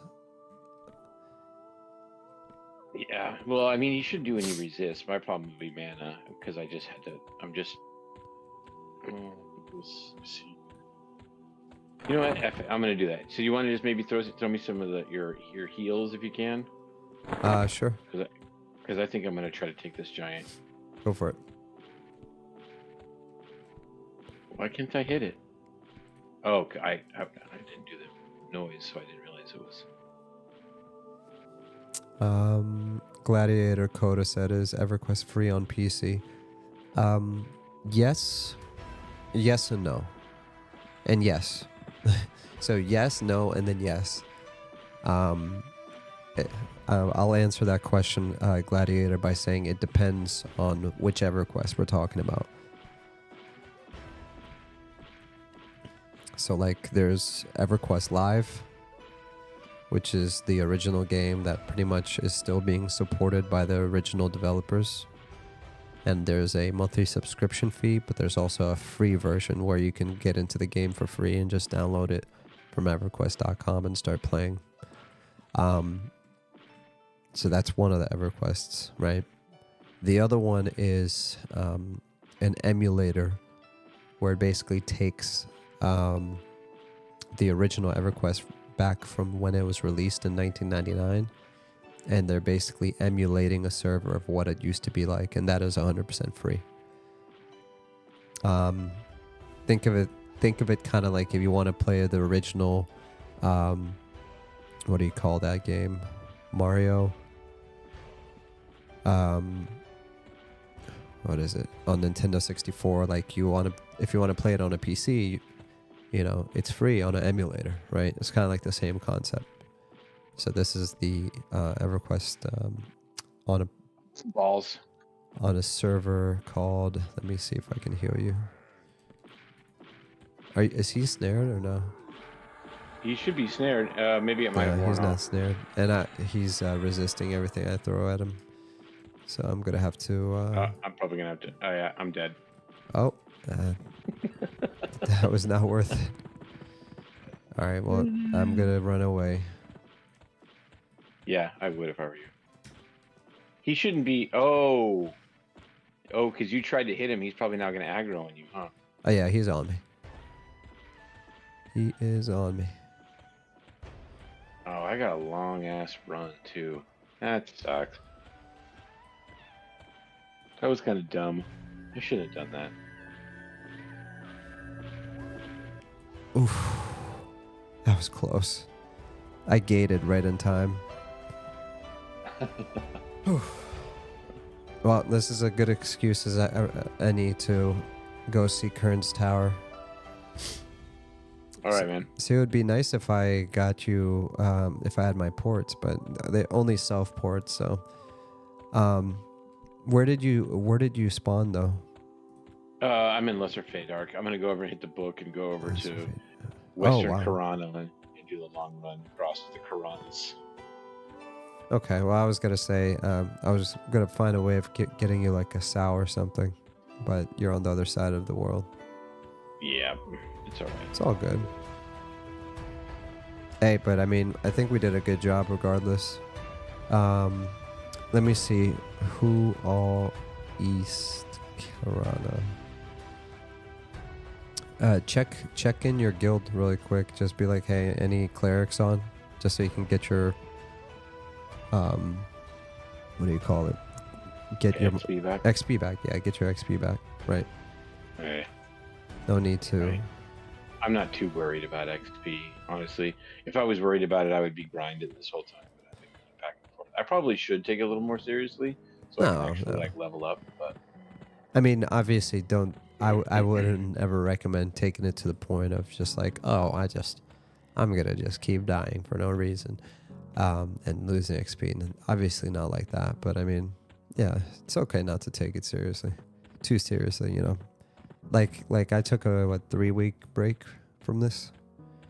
In the meanwhile, Skullcat, being the crazy guy, got all the way to 30. So that's wow. taking it serious, you know. yeah, I mean, you definitely can Yeah. do that. I just seem to do a lot better in groups. Like Yeah. I'm okay. I mean, obviously, you just saw my amazing prowess, my martial prowess. No, yeah, it makes me excited for what's gonna happen when we start doing Baldur's Gate. Yeah, well, that's why I'm probably gonna be a cleric. Even better. That's why I prefer clerics. I would love to see. So everyone knows what I'm gonna be. I would love to see Monk be a bard. I think that would be perfect for him, since he has a bard and EQ. I mean, he definitely has an enchanter too, but bards are really, really cool. Not in D&D, they're not. I mean, some people might think so, but Well, I don't think it's just. I think that's what I mean is like they're cool because they're cool in D&D. I don't know how it is in tabletop, but I always enjoyed bards because they have a very high charisma, so they succeed in a lot of the dialogue stuff, and you can persuade and talk your way out of things. You also get, I used to also like them because you get a lot of just merchants. Anytime I'm selling, I always get the most money back and I get the lowest prices. It's one of my favorite gameplay loops. It doesn't work quite that way in tabletop. It might, because it's still a video game. It's probably different. Yeah. Yeah. No, But yeah, it's it's nothing like no, yeah. So it's probably nothing like that. I just meant from like the whatever genre that is, like, I mean, RPG. It's just an RPG game. Bards and rogues. So rogues are really fun because they can sneak around almost anywhere. They can lockpick. They can also pickpocket. So those 3 mechanics are like super amazing in like Baldur's Gate or Winter Nights, and then Divinity Original Sin. And then when it comes to bards or high charisma characters, you basically get to pick all the fun dialogue options, like the stuff that actually is fun to do. like convince him that his father ran away with another woman at a young age. Right. And then like it will actually work, and then the dialogue will play out where the NPC will be like, "Daddy, no," and it's like, and you avoid the whole battle just because the bard made up like some crazy stuff. So that's why I want him to do it, because possible. yeah, I mean that's why I could see him doing it, because and then you also do still have like the songs and the group buffs and all that stuff. So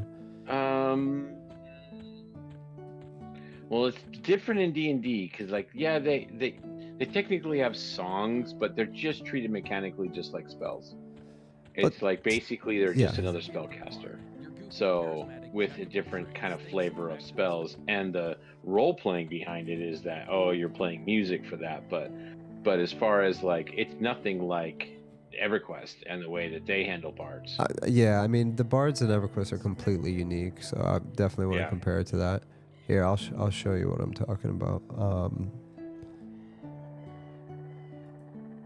Sorry, I'm trying to run back here. Yep. Let me bring your stuff back up. Yeah, the books are gone apparently. We just found that out. So I'm gonna actually go to Neriac. Okay.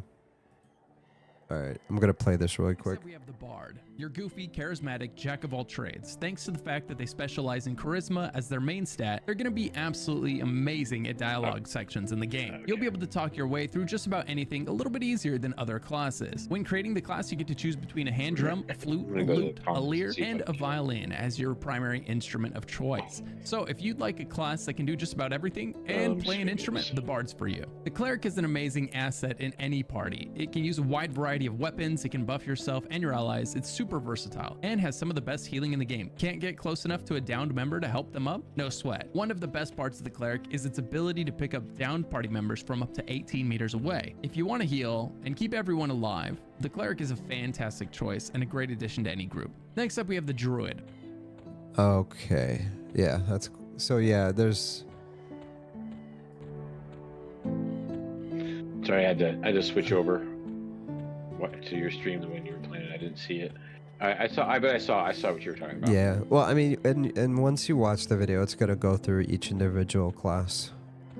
So you might hear something of, you know what, I really want to roleplay as this person instead. I mean, I decided that I'm gonna roleplay as Draekos the Druid, essentially, just to continue. That's pretty much my roleplay throughout every single. Or you could be a ranger, right? Well, ranger, yeah. Direbane is a ranger, yeah. Drake is a warrior, so I always leave room for if I decide to do something along those lines. The story always continues, as they say. The story doesn't end. I'll be right back. Yep.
All right. And I'm back. All right. So it seems to me like... Oh, okay. That makes sense. So, yeah, there's no more books in the tunnel anymore, so no more Currents Tower either. So when you were talking about the books being gone, they're gone. There's no more Currents Tower. There's no more nothing, which is okay. I was hoping they would have done that sooner, because that's one of the reasons why I kind of got bored, because every zone I'd go into, it's kind of like, well, where nobody wants to group, because everyone just wants to be in Currents Tower. Right. All right, well, I'll probably actually be pretty close to you, because I'll be coming up on the commons here real quick. oh, okay. I can give you a salve Right. while you're there. Yeah, I need to find somebody to give me a port. As if there's any, can you do a who all and see if there's a dial port person there? Yeah, who all dial? There's two. There's a Buckskin and I'll send their names to you. Oh, what's your name? Darken, D-A-R-K, Dark Hen, like a chicken, like a female chicken. Dark Hen. So I'll send this over. Yeah, I'm just so used to everyone's Discord name.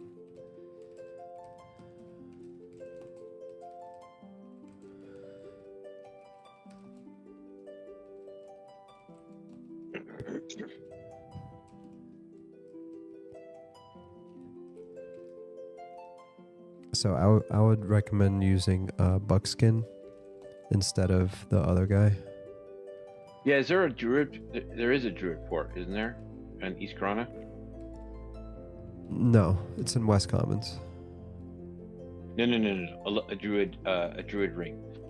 No, it's in West Commons. But I mean, in order to get a port to do my corpse run. Oh, you can get closest... you don't need to be by the rings to get a port. The rings is just I know. That's what I'm saying. What are the closest destination ring to where we were at? Are there Druid? North Corona. Okay, so there's no Druid rings in East Corona. Well, actually, there's a sucker point. Let me remember this. So East Corona group sucker East. Yeah, so you can ask him. It's called Sucker East. Let me see if this does it. Opens a mystical portal that transports your group to the eastern plains of Corona. So you can technically just ask him for a port to East Corona, and he should know what you're talking about. Right. Yeah, it's a little different because it's an evac port, but yes, you can technically get right into East Corona. It's a level 29 spell, so either one of them should be able to do it. I just sent you their names. I was going to say use Buckskin instead of Nature, because Nature is a halfling, and we all know we don't like halflings. Yeah, I don't trust those guys. Can't trust a halfling. They're too short. Coming from a gnome, that's very interesting. I almost forgot. Well, see, now I almost regret not taking advantage of Currents Tower. I spent all that time, Is it Buck Sin? Oh, I should probably just do it. Ooh, I'm good. Bucksin.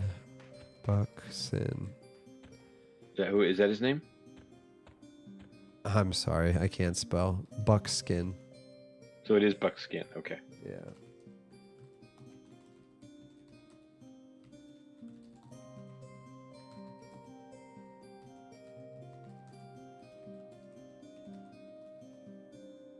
Okay. I've got the begging, pleading out.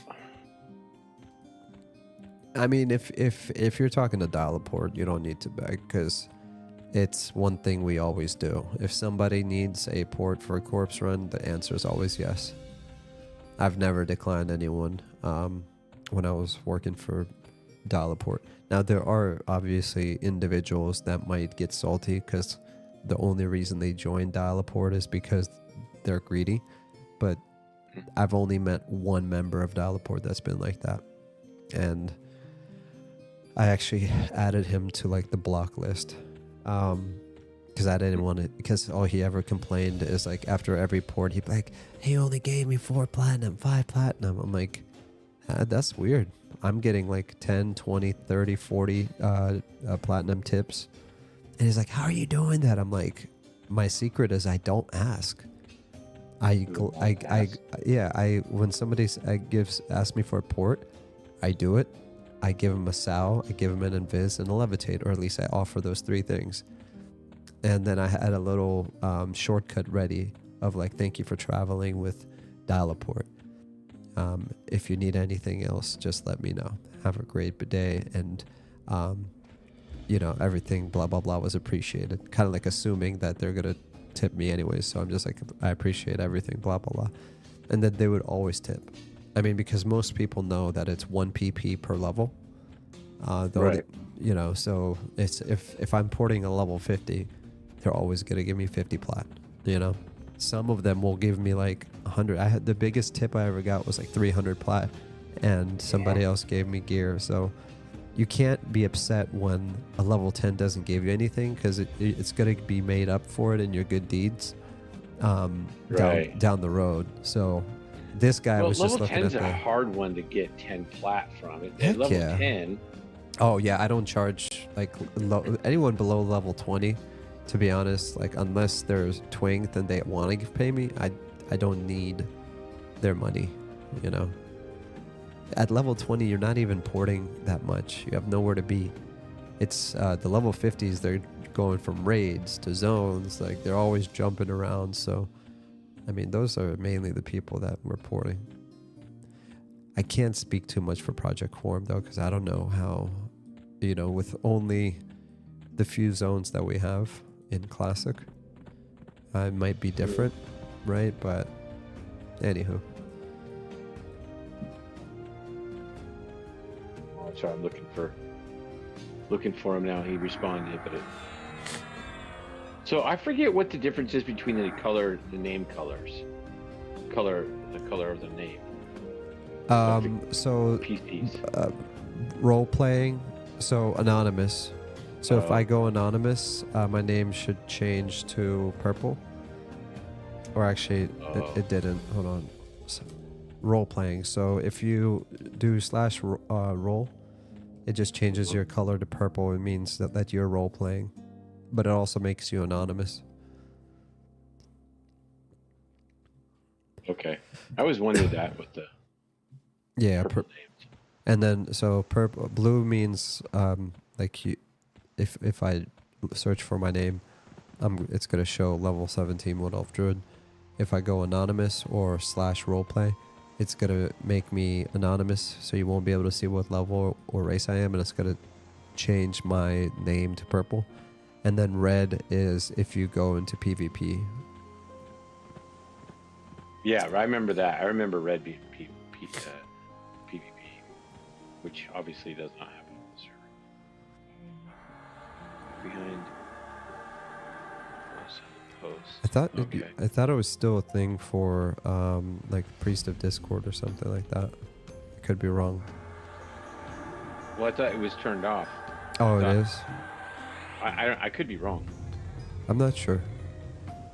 I know that when I was chilling with Skullcat, the like you can still walk into an arena and it triggers PvP.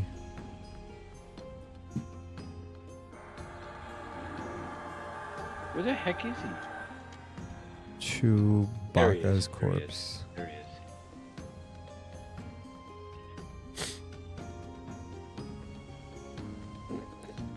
There he is. Oh, you just want me to go with him because he was an elf. Yeah, because he's a wood elf. That's what I said. You can always trust a wood elf. Because the wood elves, they're too scared of Tunair. They don't want to get in trouble with Mama. I don't know if I go that far. And also just because bastards. wood elves are the superior race. So What, do you know where that reference is from? The pointy-eared bastards. pointy-eared bastards. No, where is that from? That's what I think that's what Bones used to call Spock. You pointy-eared bastard. Oh, really? I didn't know that. I guess I'm showing my age a little bit. Oh no, it's not even your age because like I watched a lot of that stuff, but I've never watched Star Trek ever. Like a lot of people say, hey, but you're into Lord of the Rings and you're not. I'm like, yeah, I'm more of like a high fantasy person. I was never into space fantasy.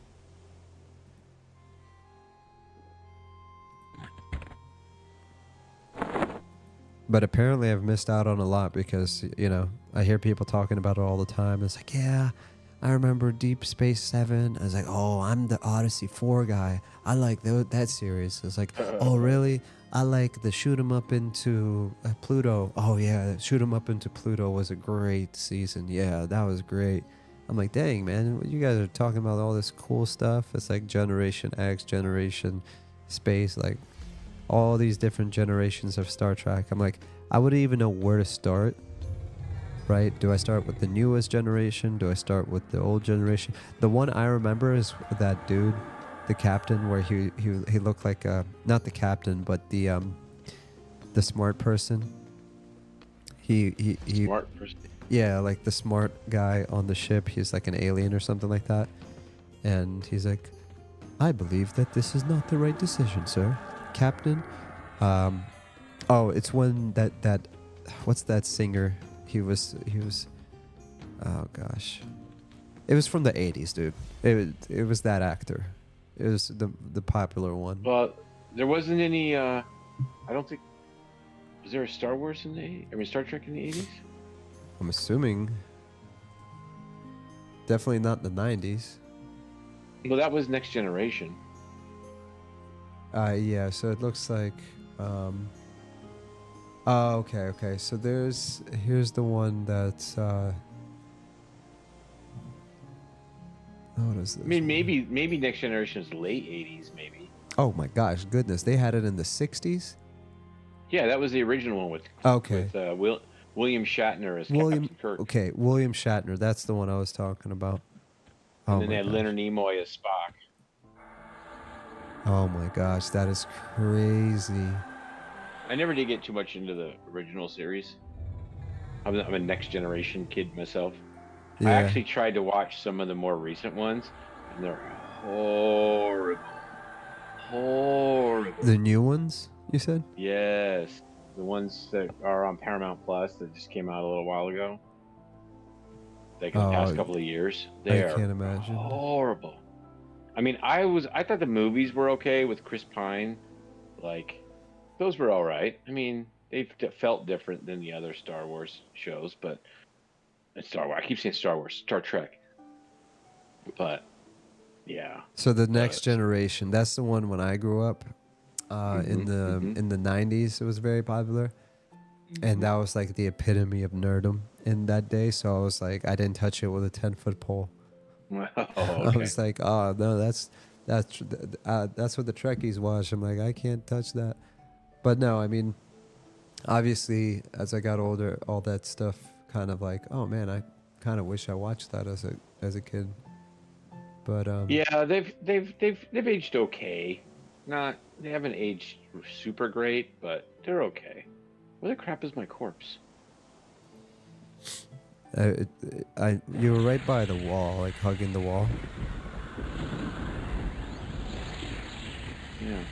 No, I know. I tried. So there is the biggest one is like Star Trek Discovery. Oh, yeah, Discovery, and that's kind of like the one. Yeah, they're right. But then they've got this new one out called what is it? It's Strange New Worlds. And oh my god, it was bad. And for lack of a better term, like I was hoping it was a little less woke than some of the other iterations. Oh gosh. Star Trek has always been a little left. I mean, it's always been there. I mean, heck, the original series had the first interracial kiss on national TV.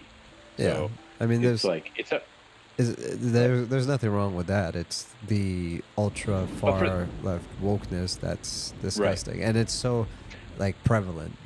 So you're saying it's more along the lines of that than just a little bit of progressiveness. Oh yeah. So it's like Starfleet, which is like, you know, the whole organization in that world. Apparently, at the time of this show, they had a huge hiring boom for DEI managers, because man, that ship is the most diverse ship I have ever seen in my entire life.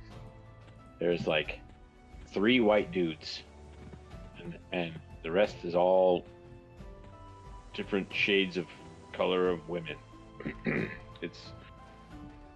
Which was all right. I was okay. You know, I'm not.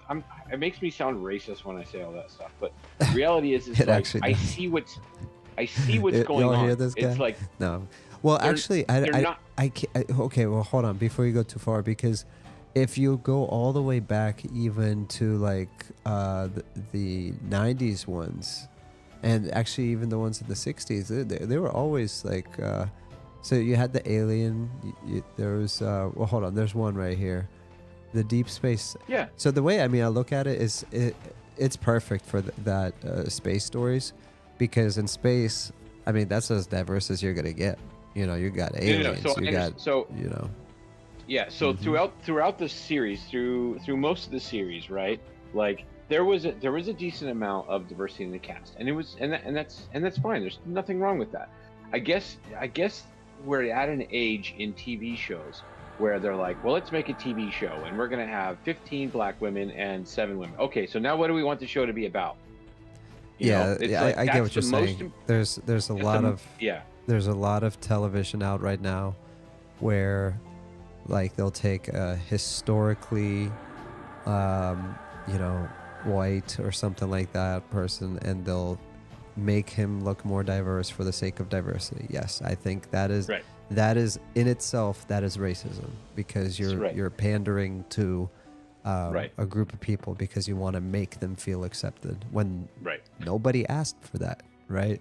So by bringing light to that, all you're doing is actually being the racist, right? Hey, let's make something historically inaccurate for the sake of making this person feel important. It's like, it's like condescending. I'm trying to think of the right word. Like, I wouldn't want somebody to do that to me. It's like, oh, because poor little Draekos, we want to make him feel special because you know what they say about him. Like, wow, that would make me feel very uncomfortable, right? And I think any normal, logical person thinks that way and looks right past the woke stuff that's happening. I would hope so. The majority of people are. Yeah. So I saw that in the first couple of minutes of the show, and I'm like, okay, all right, that's TV in 2023, 2024.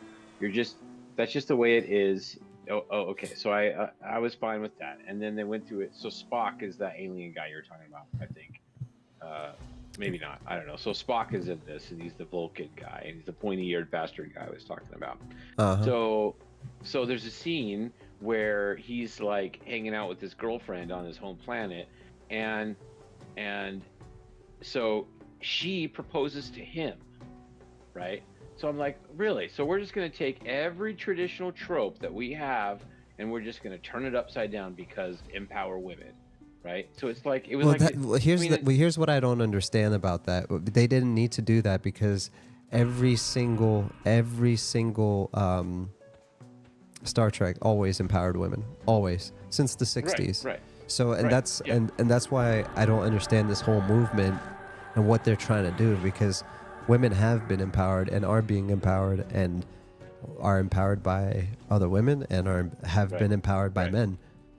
Since the 90s, 80s, 70s, they've like maybe in the 40s and 50s it was bad, but it hasn't been bad since then. Sorry, like that ship has sailed. Yeah, they're trying to resurrect something that has already been solved, and especially in 2023 and in our generation, I know a lot more enterprise, successful, super smart, leadership role filling women than I do men. I actually see a lot more men in lower positions right now than I do, because I work in corporate America. So Don't get me started on that. It's baloney. Oh no, there's nothing wrong with it. It's whoever's the right person for the job is, you know. Well, that's exactly the point, though. That's my point. Like, but I don't. If I'm fine with whoever is in what position. But we're coming to a point in our current day and age where the first thing that they look at is they want to make sure that they have the right I think the policy again, the policies, the diversity policies, if it's based on that, then of course. Right. But I'm talking about from like personal experience. Sure. I've heard of that stuff and I'm against it. But in my personal experience, I mean, I'm just giving the example of that women are already empowered. But if you have to make a specific policy of let's only hire because of this person's background, then I think that's both sexist and racist. Right. And they don't even realize like what they're doing.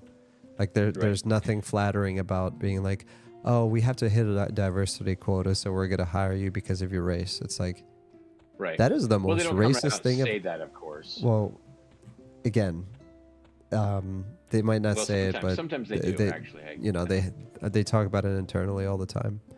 Right. All right. So I took a yellow croc, and this is not going to work. I'm going to need to go ahead and zone out. I was actually like, I powered through that scene and I was fine. Okay, I'm like, whatever. This is just TV today. Again, I was telling myself that because I want to watch a new show. So it's getting towards the end of the show, and part of the plot line is they discovered this new race, right? And this new race was analogous to us today, right? So supposedly, that's the storyline, is that they're like really divided, and there's this seditious group of like people, blah blah blah blah, and they're on the cusp of civil war, right? It's obviously analogous to where we are.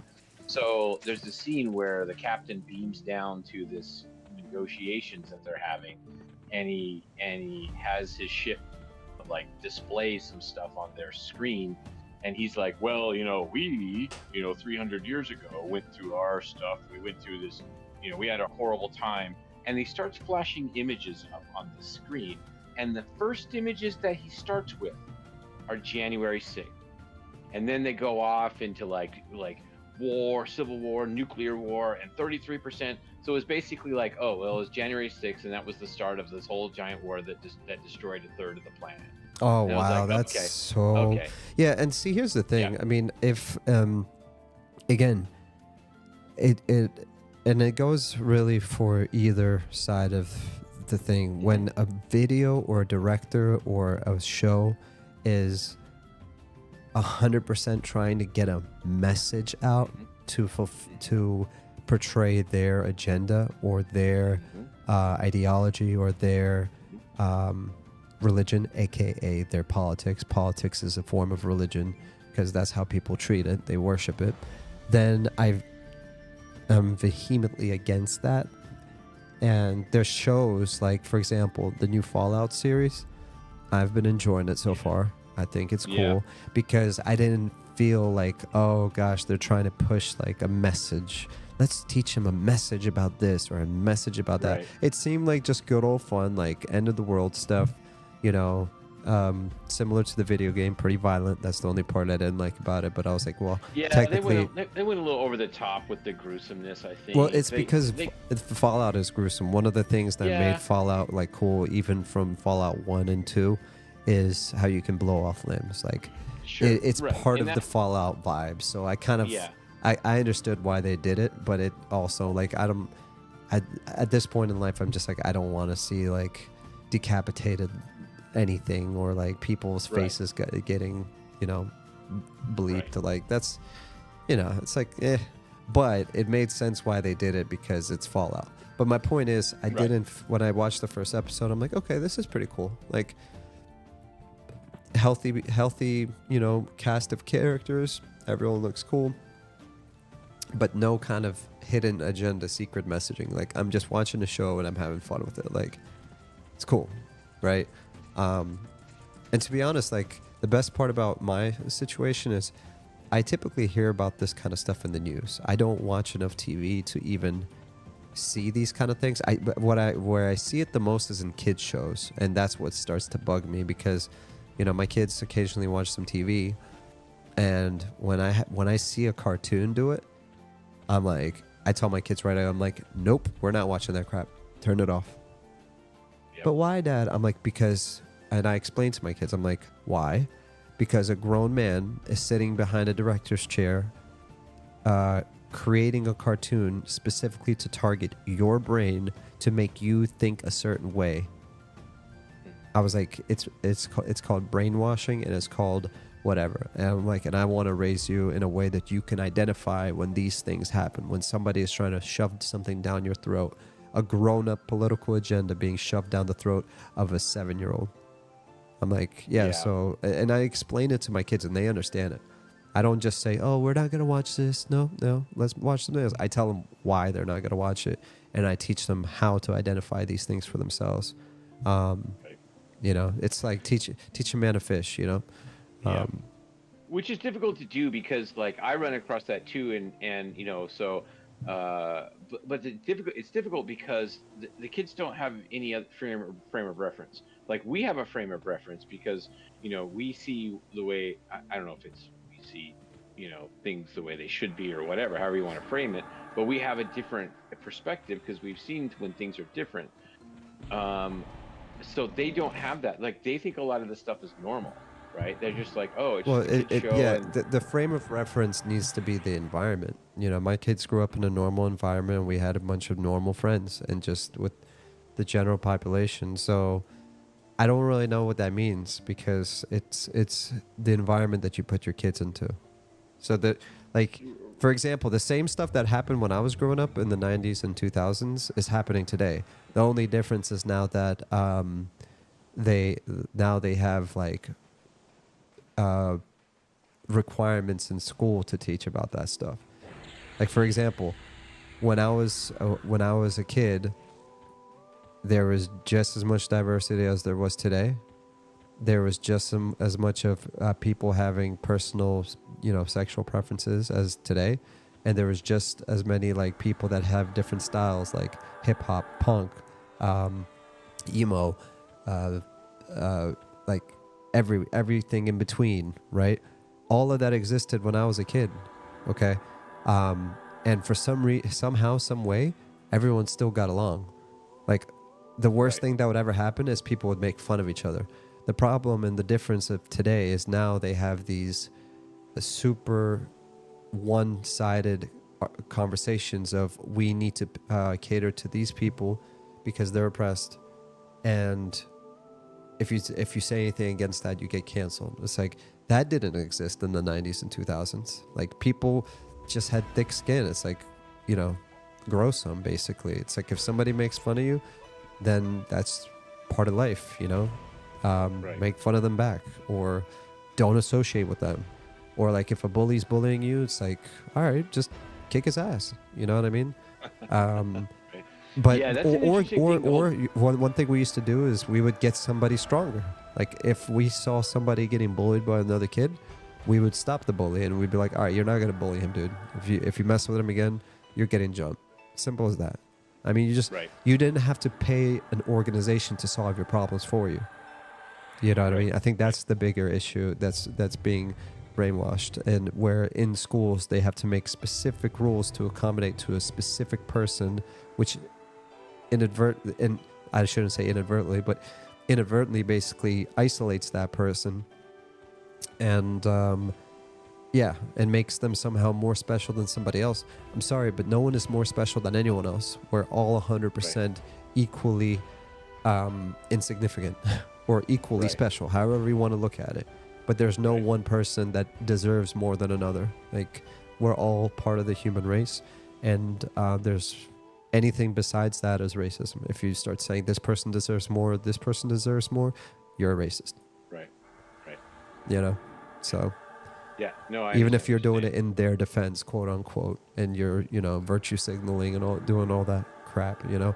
And yeah, we've run into experiences in school where we had to explain to our kids, I'm like, don't let anyone ever tell you that you owe them something because of the color of your skin.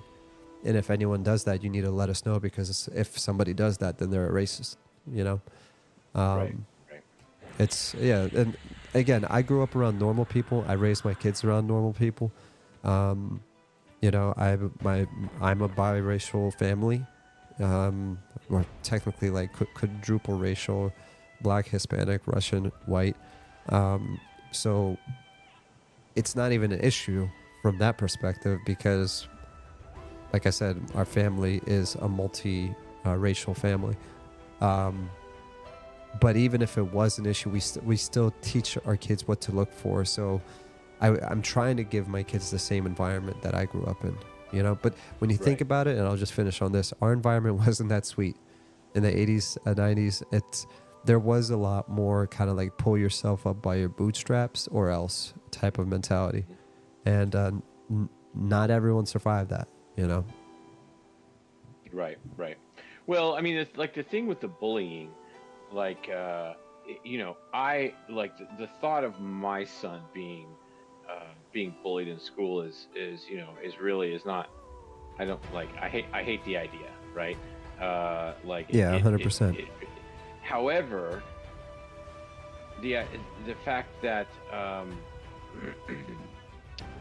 the thing was is that with bullying, though, that's how people learn to get a thick skin. That's how you learn to deal with shitty people.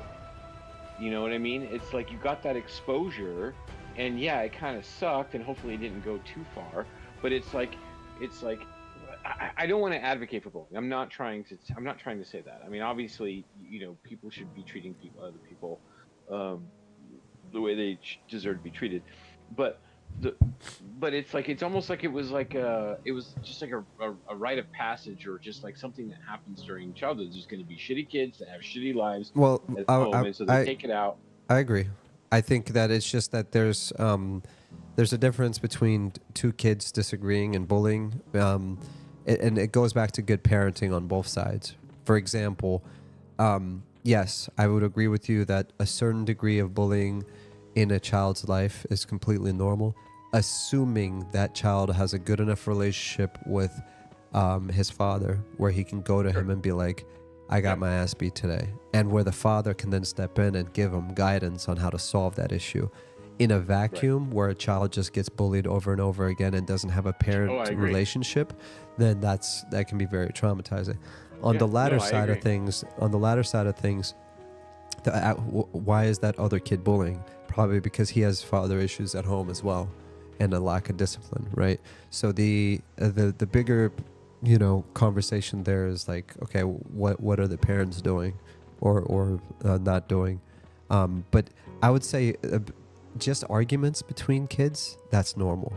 But actual bullying, like for example, actually I won't use myself in this example, but you know, somebody else, I used to witness them getting bullied every day. You know, sometimes it was verbal bullying, sometimes it was physical bullying.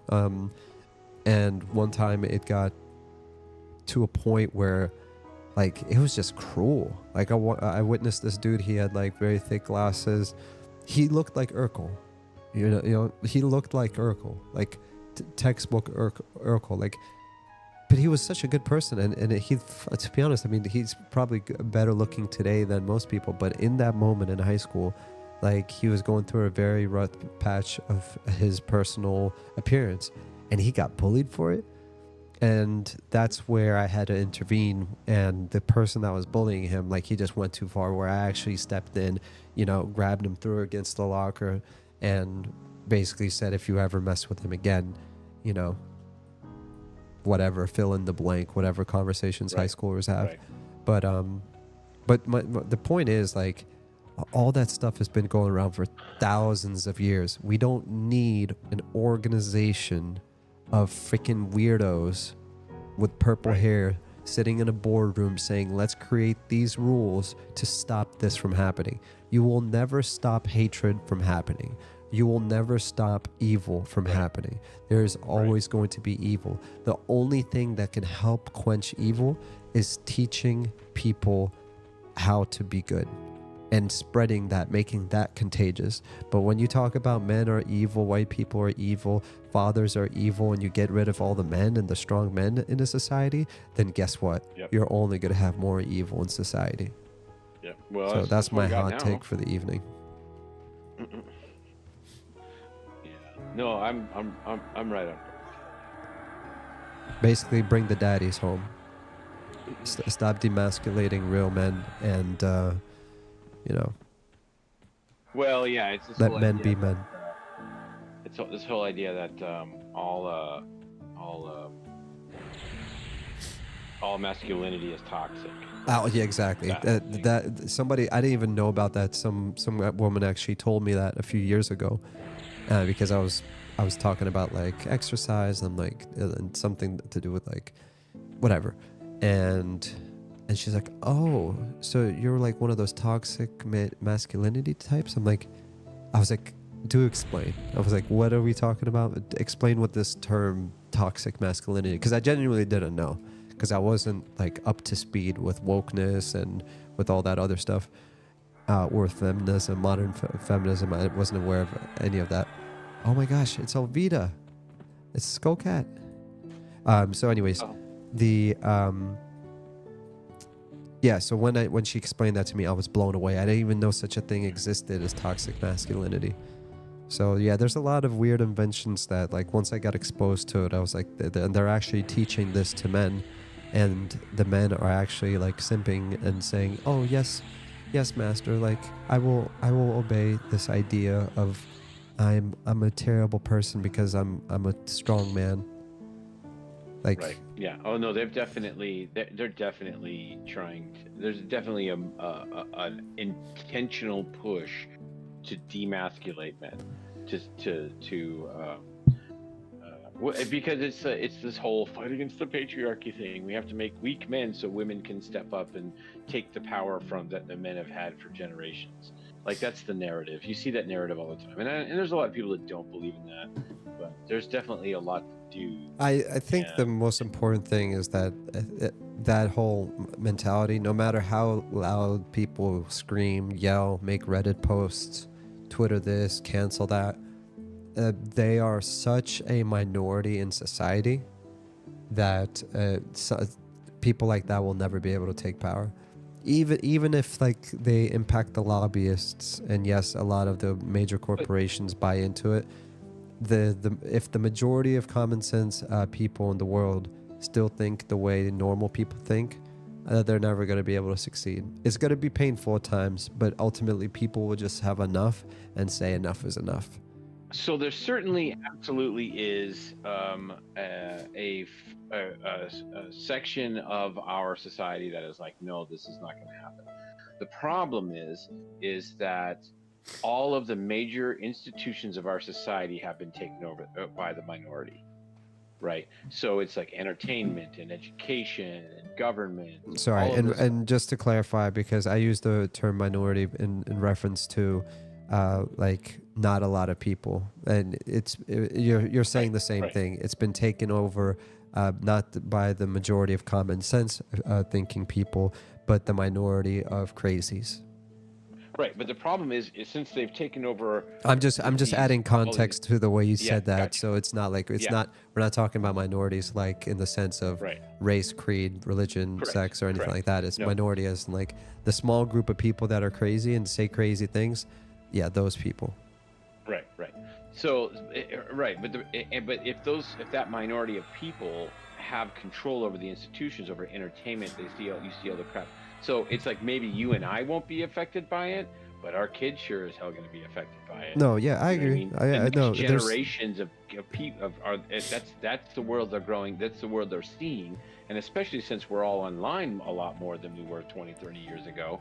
That's all the crap that they're seeing. So even though they may be the minority, and maybe our generation can withstand that, we have to be extra vigilant in passing on our values to our kids. Yeah. Otherwise, it's gonna be lost, and not a lot of people are gonna do that. Even people that agree with us, so there's two ways that they do that too, because even the parents that want to do good, they're either extremely overworked and underpaid, and they don't get home until like 6 or 7, and then they're exhausted, right? And they had to leave their kids in daycare, and then after school care, and then a tablet, and then Coco Melon. So it's all being done by design. So I mean, it's a whole different conversation, but it's the core of everything that we could possibly go down a rabbit hole of talking about is essentially it starts from the manipulation coming from the highest places of whoever runs the show, whoever runs the media, whoever runs the corporations and consumer products, whoever controls the lobbyists that buy out the politicians. It is so much more than just individual thought. It's all being done by design, because if you destroy the nuclear family, if you destroy the idea of a strong man, if you destroy the idea of equality, because that's what we used to have. We used to have equality. We used to have diversity and equality at the same time, and it was beautiful. If you destroy all those things and make people believe that they're oppressed, make people believe that they need to like pander to each other, blah blah blah, like they are today, then yeah, it's and the scariest thing with the kids, make them believe that their reality might not be as simple as just X, Y, and Z. Like there might be it might be ABC, it might be XYZ, it might be, you might be a number of things. It's, you create your own reality or gender or whatever it might be. That's, I have been seeing that in the youth, and again, it's always existed in the sense of like the 90s, 2000s, like kids would get confused, they would think things. The crazy things is it's being encouraged by adults now of saying, if you feel this way, then instead of trying to get you help, we're going to say whatever you want. You want to call yourself a dinosaur? You're a dinosaur. That's completely normal. It's like, okay, it might be fun to roleplay as a dinosaur, but maybe there's a deeper issue that we're not addressing with that individual. Like you're taking the lazy route out, basically. You're saying, okay, I'm just going to... I know you say it's always existed, but I think that there's something that is a little bit more insidious about what's going on right now, simply because while there is no one way to be a man, there's no one way to be a woman. I'm not trying to say that there's these like super binary, you're either this way or this way. That if you're a male or female, that is an integral part of your identity, right? Not the only part, but it's pretty damn integral to who you are. And if you call that into question, especially at a young age, you destroy the foundation of who that person is. Yeah. Like we're going to see some really, really messed up adults in the next 10, 15 years. Oh yeah, I mean, really when you can't give a child a straight answer of what a male versus a female is, there's something wrong with society for sure. Or even having them question whether or not they're a male or a female, because at least that, I mean, it used to be. Well, because at that point, at that point you go again. I mean, at that point you're literally making a child that doesn't even understand the concept of like science and biology and like. They don't even understand this. They don't even understand that, and you're getting into some psychological things that's completely over the top of the kid's head. Like kids, they have imaginations. They have creativity. To them, the world is like a movie, right? It's not like when we sober up at like 16 to 18, where like the veil starts getting lifted, right? For kids, everything is still in HD, 4K, like super saturated colors. Everything's like, it's like a movie, And then you get to that point in your life when you're older, where it's like, okay, everything, the colors become a little bit more dull, things become a little bit more plain, and then you kind of see the different layers, like of science, psychology, biology, religion, and all these things, and you kind of start to push those pieces together. A child can't do that. They can barely count to 100 without stumbling on the numbers. let that's the alone thing, is figure like out what their identity is. Jeez. You're absolutely right on the whole imagination thing, and they're a blank canvas. They're blank And so canvas. it's the job of a parent to guide them into reality, right? Into what's going on. So it's like these parents are like, oh, he's 3 and he's deciding all this stuff. Oh shit, he's not deciding this stuff. 3-year-old, give me a break, dude. I have it's like you. I have a 3-year-old, and he's technically 5 now, but I mean, I just recently had a 3-year-old, and then, I mean, I have 3 kids. So anyone that says that is not only are they a liar, but they're probably on drugs. Even a teenager doesn't have the grasp of reality yet. And I think a teenager is even more dangerous because they have the hormones and the emotional imbalance, like. You know, I mean, come on. Right. Not too long ago, I was a teenager. I remember exactly what it was like. I remember exactly what it was like for my peers too. You know. Right. I mean, you're going through this thing where you're transitioning. Yeah, you're transitioning from a child to an adult, right? And it's always disorienting for every human being on the face of the planet. That transition from child to adult is disorienting until you get your feet underneath. And some people have an easier time of it, and some people have a harder time of it. That's just a human experience.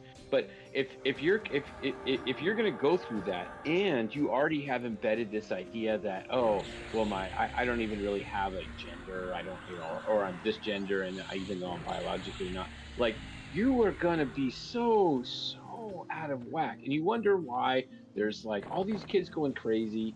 It's like, there's a reason why, because we're not guiding them into reality. We're letting every kid be in their own little fantasy land. Oh, whatever you think. Well, that's fine. it's empathy too. I mean, so at the end of the day, like, there's going to be confusion, there's going to be questions, and there's going to be reluctance where, you know, kids will just be kids. Like, they'll be stubborn, and there's a time and a place for acceptance, and a time and a place for guidance. Like, for example, you want to give guidance, and if they still like keep going off the deep end, you don't like disown them and start hating them.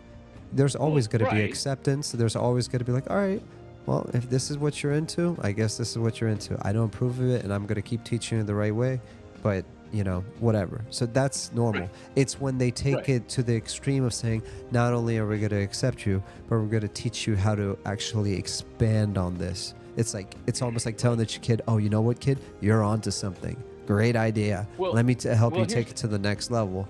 That's the problem. There's nothing wrong with telling a child, it's like, look, you know, you're going down this path. It's because of your hormones. You're growing up and this, and things are changing, and that's a normal kid thing. Maybe we should go camping and spend more time together, right? I still love you, you know, even though whatever. But people take that acceptance to the extreme now and just basically encourage the behavior. There's a difference between empathy and insanity. Right. Well, I mean, and there's the extreme on the other end that you kind of alluded to, which is, oh, well, if you're going down a path that I know is destructive for you, and I don't accept it, I don't accept this path that you're on. That doesn't need to be the extreme of, oh, and I'm going to disown you and I hate you, like you referenced. Hate is never going to work, you know, just being like, oh, you won't adhere to the way everyone else has been doing it for thousands of years. All right, then you're not my son, or you're not my daughter. Right. You so know? Like I told or I'm going to bully you, or I'm going to bully you, or I'm going to put you in a category or anything like that. Because that's where a lot of this stuff came from in the 90s and 2000s, is that they were being bullied. They were being made fun of. But the funny thing is, even though you can look at it from that perspective, I've already painted a picture where on the other side of the spectrum, there was people like me defending them, empowering them, making sure that they were protected, right? There was always a balance, right? No one ever asked for there to become an organization. So now the same people I used to defend, I will just as quickly turn around and make me a bad guy and try to bully me. It's like, whatever happened to... when I was like covering your ass in high school, and now you're turning after everything we've given you, you're going to turn around and make me the enemy. It's like, come on, dude. Now you're the bully. Congratulations. Well, that sounds like a bunch of confusion right there. Yeah. Yeah. Well, I mean, and the bullying thing, I mean, also, like I said, is while I never condone it and I would never intentionally cause any kind of bullying situation, what bullying did was it built resilience, right? It built resilience in, and that's one thing that this newest Well, it can kind build a of emerging resilience. generation It can build has resilience, no but it can also resilience. build a mass shooter. Well, right, under the wrong circumstances, correct, right? Yeah, But if you, I mean, so, there's but some look at what all really these mass bad shooters people had. out They there. had no, probably their father wasn't around. Some of them even had didn't have their mothers around, or if they're around, they themselves were damaged people, right? So it's like, yeah, you put that in the mix and you just make this poison, potion here. If you have all of those things, but if you have a fairly supportive family, at least a halfway healthy family, that's going to come behind you and say, hey, I know this sucks, but here, this is how I feel about you. I love you, and those things are not true. I mean, it's like, if you have that counterbalancing force of that saying, hey, those things aren't true, what these people are saying about you, then that gives you something to hang on to and allows you to build that resilience to people. So you can say, well, I don't give a flying crap what that person said. If they said something horrible to me, okay, whatever. I'm just not gonna, deal with them anymore. But the teens and the tweens and stuff that are coming up now, it's like, oh my gosh, I can't be offended. Oh, what you said, it makes me feel bad. Like, even if you weren't talking specifically to that person, it's like, oh, well, I feel, it's like, who gives it, like, okay, maybe we should put some attention on your feelings, but your feelings are not the primary thing, especially when truth is involved. Oh no, right? yeah, your feelings, like, your feelings do not trump reality. Like, if you get offended by something I say or something like that, it's like, if I'm not intentionally trying to bully you or offend you, and you get offended, right. That's on you. That says a lot more Right. about you than it does about me. Right. If I'm just talking about common sense things that you might disagree with, and you say, oh, that offends me, don't talk like that. It's like, no, I'm going to keep talking the way I'm talking. And if you disagree, then you can walk in the other direction, right? But you're not going to infringe on my right to think like a free human being. Right. Exactly. With your oppressive bullying behavior. I mean, that is like what I've been talking about. That is a sense of bullying. Yeah. You're trying to bully me into thinking like you. I won't think like you. I'm not going to teach you. I'm not going to force you to think like me. So let's agree to disagree and move along. That's my point. It needs to come from both sides. Just like if they want to, and we're talking about adults, not kids. Like if adult wants to believe that they're a dinosaur, they can believe they're a dinosaur, and they might still be a cool person to hang out with occasionally. They might still be completely normal in every way, but hey, they just prefer to be a dinosaur. Okay, cool. You're a dinosaur. I'm not going to necessarily proactively refer to you as a dinosaur. Maybe if you're like a close friend and it's like you ask me like, hey man, I know I wouldn't ask you for anything, but in this case, like, I would really love it if you start calling me a dinosaur. I'm like, all right, dude, fine. I'll call you a freaking dinosaur. Whatever. Just shut up and keep being cool. I think so. But like a random I'm person, a random person in the street, like if they were ever say, it's like, hey, that was very offensive. You just misgendered me. It's like, dude, what are you talking about? I'm like, I've never met you in your life. Like, I think I'm talking to a crazy person. It's like, misgender who? I'm like, you've got long hair and a female physique. I assumed that you're a female. Sorry. Right. Well, there's kind of two sides to that whole thing, though. Well, there's probably 6 or 8 or 12 sides to everything. Sure, but you're right. Well, I'm just saying that there's one thing about kind of like being a little empathetic and stuff, especially if you're close to them. But there's still another of like, should we really be? Is it really the most compassionate thing in the world to allow somebody or cater to somebody at whatever degree, whether you're just gonna not fight against it or whether you're gonna fully engage with it, to allow them to wallow in a delusion? I think that it's fine to look to if somebody. I think, especially if I'm gonna do more harm. Like, for example, if somebody is extremely unattractive I think I'd be doing more harm than good if I would tell that person, hey, I know that, you know, you might not want to hear this, but I care about you and I love you enough, and I got to tell you, like, you are just flipping ugly. Like, you need to be told that you're ugly. Like, you're ugly, man. Like, am I doing more harm or good by saying that when I could just not talk about that physical whatever and just leave the person to be in their ugliness? Like, that's there, like you said, there's two sides to the coin, and I think the real solution is just mind your own business. And if somebody wants to believe a certain way and they're an adult, that's one of the freedoms, because then it contradicts everything that we stand for: freedom of speech, freedom of religion, and all this stuff. Like, right, but there is an objective reality, regardless of what your values, there is an objective reality. So it's like, maybe if you, depending on your religion or like opinions that you have, like, that's fine. But when you start distorting reality, I think an objective reality, not a subjective reality, an objective reality, like, the dude's not a dinosaur. There is no opinion on that. There is no subjectiveness to that. He's a human being, right? So I think there is a line where you can say, nah, we really shouldn't. You know, you're free to think how you want to think, and that's fine. But I don't know how much we want to be accepting, because the more we accept people living outside of reality, the more we start getting some really unbalanced people. Yeah, and when I say, so again, we might be going off different definitions, but my idea of acceptance is saying you can believe in whatever you want. That's my form of acceptance. You can believe in whatever you want. It's when they start trying to push it on me. It's like, oh, okay, I can think whatever I want, and I think I'm a dinosaur. Okay, well, now I need you to do X, Y, and Z to make that my reality, what's the word, relevant. You know, it's like, no, of course not. I'm not gonna bow to that kind of request. So that's ridiculous. I see where you're going with that. I see where you're going. But so my point is like, is that gonna help that person, or is in a compassionate way? I'm not a psychologist, though. Here's the thing. I'm not a certified doctor and a psychologist. I'm not qualified to help that person, because that is a mental illness.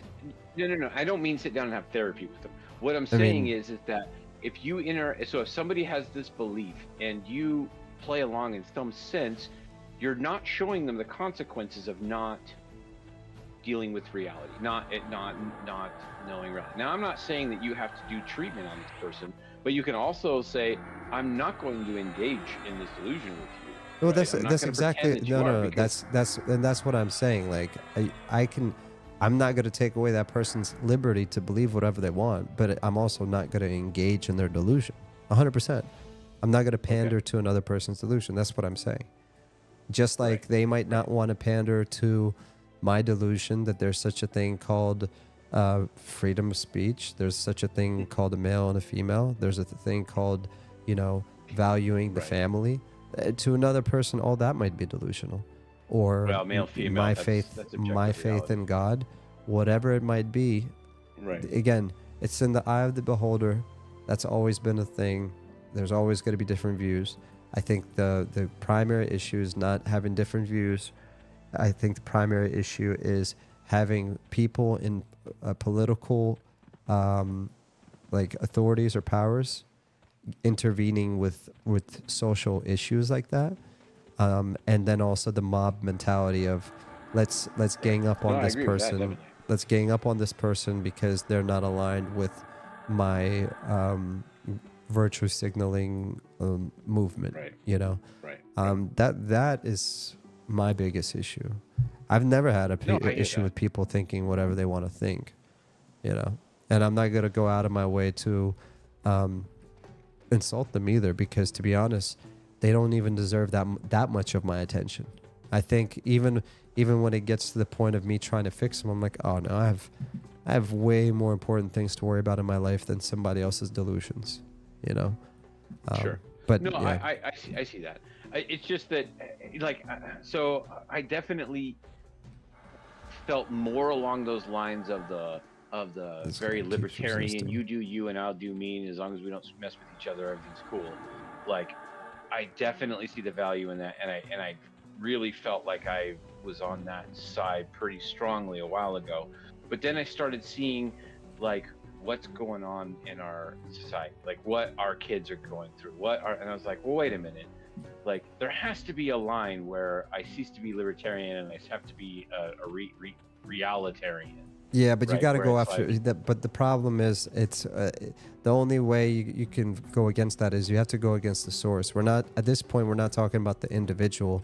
We're talking about the bigger thing, what they do in the colleges, what they do in the schools. Sure. This is coming Sure. from actual adults. This is coming from Right. politicians. This is coming from lobbyists. This is not coming from, oh, this poor individual somehow got enough of a voice to make a difference. It's a strategic group of individuals working behind the scenes. Those are the people that you'd need to be at war with, not the individual, because you're not Sure. going to get No, anywhere. I understand. And to be honest, I'll say it like this: I don't have any of those people in my life, not one. Right. Like, I mean, I I've can been usually around- I've been around tell people them like that. from a mile away just by, their hairstyle. Yeah. It's What color is their hair? blue or purple, typically. Yeah. Yep. It's pretty Um, sad that if you see somebody with that hair color, you're like, well, I pretty much know every single one of your political beliefs. Yeah, and again, but my point is I don't have that issue in my life because I don't associate myself with those people, and they don't associate themselves with me. Sure. And Sure. but when I see them in the streets or when I'm standing at a grocery aisle in them, I still do the same thing. They'll drop a coin. Oh, let me get that for you. Here you go. Sure. Oh, Right. let me. Right. Oh, you forgot your wallet at home. Let me pay that for you. Still kindness, love. I don't even go down the road of assuming. They usually reveal themselves, but it's just none of my business. The only thing that's in my business is my children and the environment I create for them. And fortunately, I've done a very good job of not only protecting them from that sort of environment, but teaching them what to do when they're around that situation. And I don't necessarily need to go into great details of look out for this person that looks like that talks like this. I give them, again, it's the core. It's like It's values based. it's values based. The teaching is values based. It's not based on don't like this person for this or don't like that. It's like more along the lines of if you hear somebody talking along these lines, right? Question what they're saying. And if you're getting confused or you're hearing something you've never heard before from a complete stranger, ask your father or your mother. You know what I mean? Basically, Right. inquire with us, And that Don't actually ask your happened college once professor. perfectly. They were I forgot what the topic was. It was something in school about racism, right? And they actually confused my son because they were trying to make him feel like he had something to do with that. I was like, first of all, you're Hispanic, you're also Russian. Russians are Slavic people. The term Slavic comes from Slav, which is it came from the word slave. A lot of the Slavic population were slaves for thousands of years. Slavery has existed all throughout the world. It's not exclusive to any one color, race, or creed. It's gone on for thousands of years, and it still goes on to this day. What they were, and then I explained them like what they were specifically teaching you is that this part of history in the United States, this was what happened, and it was very terrible. And fortunately, we overcame it. But I had to explain it a little bit. But that has nothing to do with you. So don't let anyone ever say that you should feel bad or have anything to do with that. Like, we can all agree it was terrible, but you personally have no personal accountability for what happened, in the 1800s or something like that. That has nothing to do with you, But the fact that I even had to have that conversation just to make sure that, because kids don't look at skin color and this and that. They don't. Yeah. The brain doesn't Right. function like that. You have to teach kids racism for them to be racist. Yeah.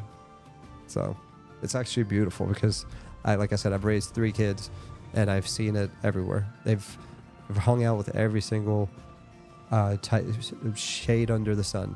And it never even became a topic of curiosity. It's like, Daddy, why does this person look like that? Never. Like, kids just don't think like that. Only adults think like that. Right. So, you know, No, I agree. it's beautiful. If a lot adults can spend more time around kids, like obviously in the appropriate fashion, but they could learn something from kids. A lot of these adults today that are so-called like social justice warriors and virtue signaling, all this stuff, like, to be honest, they could learn a lot more from kids. I wouldn't let them within 5 feet of my child, but again, Right. Well, they're trying very hard to indoctrinate them because they've realized, well, they're people like you and me. They're never going to change our minds. What they can do is they can mold the kid. So yeah, you can definitely mold a kid. You know, that's what they go after because they're weak. They're weak. Not children are weak, but these are weak individuals. They couldn't change the status quo, so they speak in their vacuum in their small groups of people. They get really, really loud on Reddit and other places, and then they realize that normal adults will never adhere to it. So they use the strategy of canceling or going after the kids, which is very predatory and, to be honest, should be punishable by I've said this before. It's like death. No, I mean, pedophilia should be treated by death.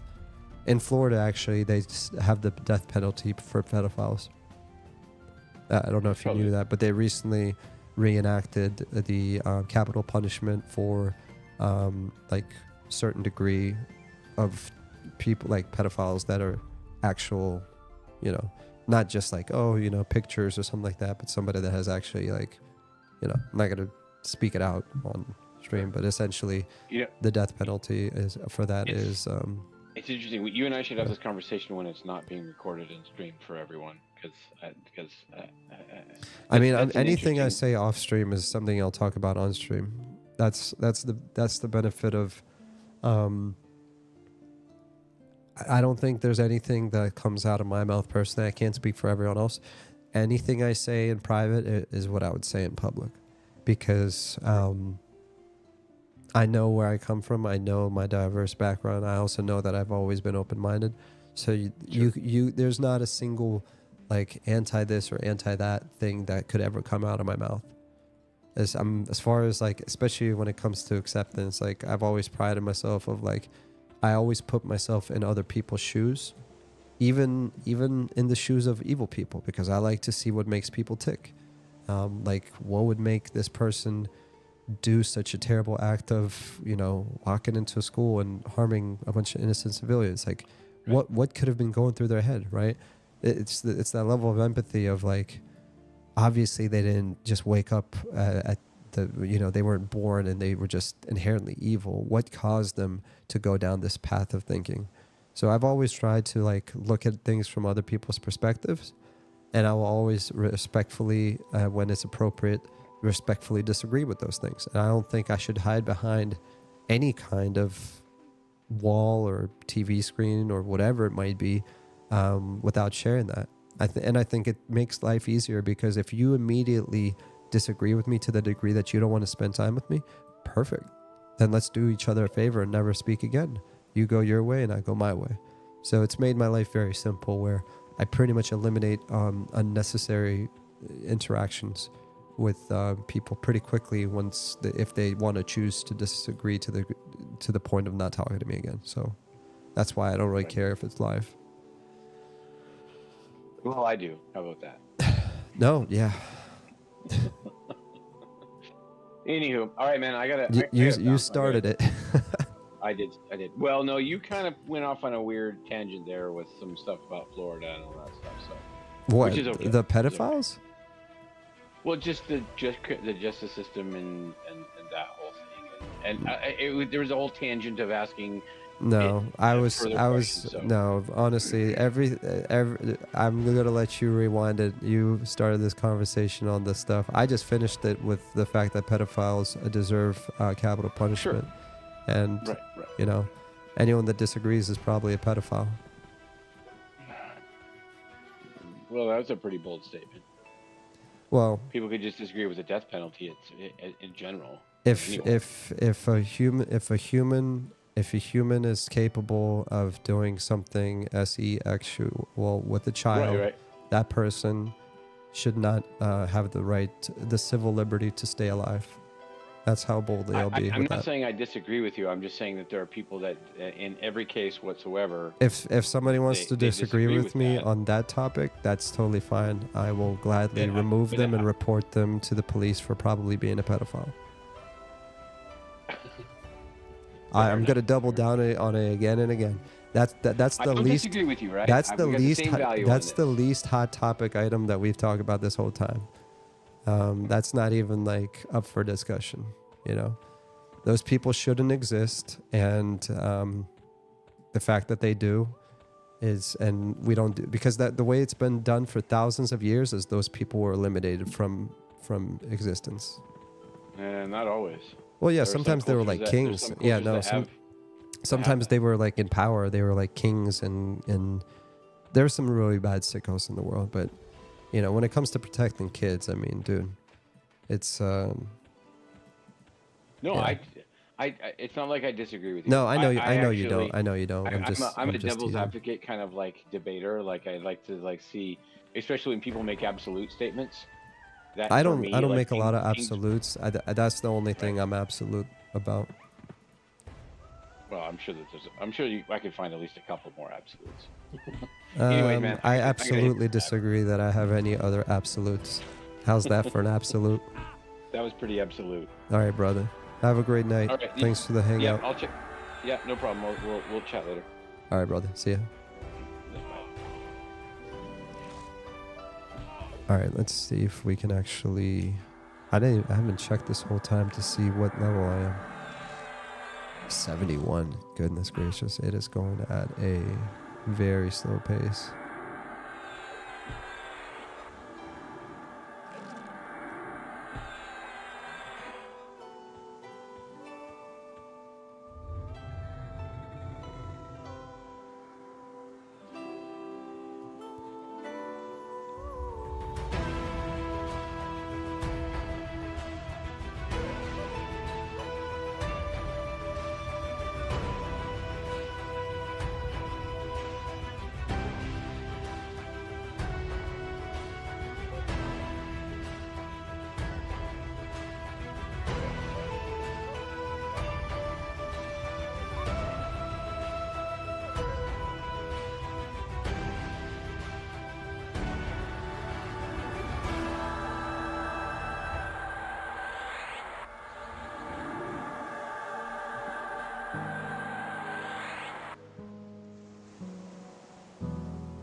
Transitioning back into chill play. No, but it's always nice to have deeper than normal conversations with friends. So I enjoyed that. Wasn't expecting it, but always pleasant to have those talks.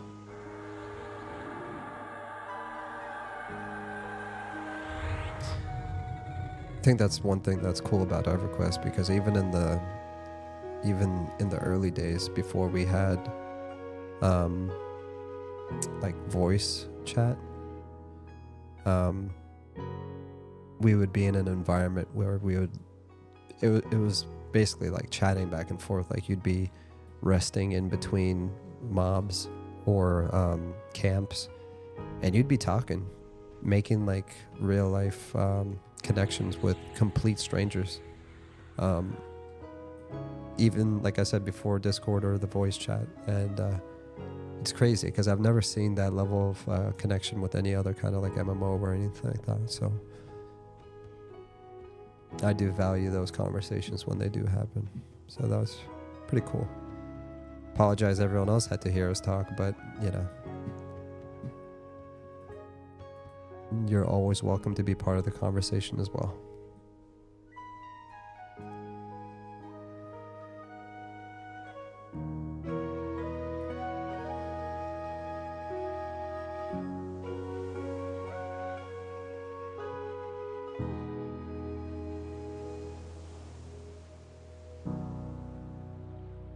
All right, quick bio. I'll be right back.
Slowly coming back.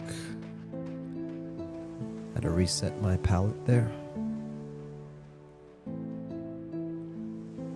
Let's see here. I mean, there's got to be a quicker way to do this. I mean, I hate to be the impatient type, but I guess I'm almost there. I just need to grind it out.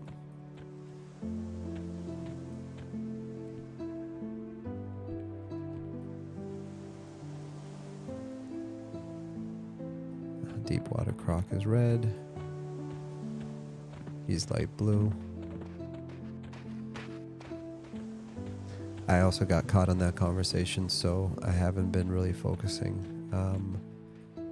So I can't say that I've been doing a good job pulling these mobs.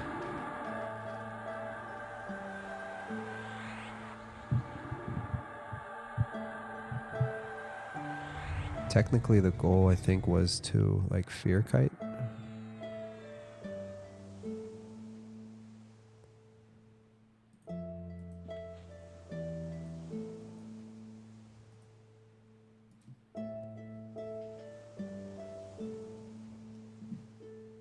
I think in a perfect world would be nice right now is if I could charm one and then panic the other. Hold on, let me see if I can do that really quick.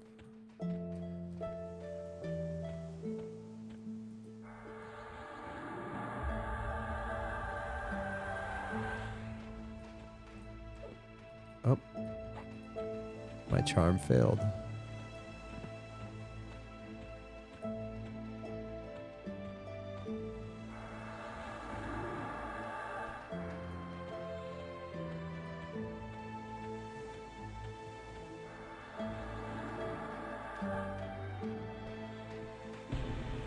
Keeps resisting.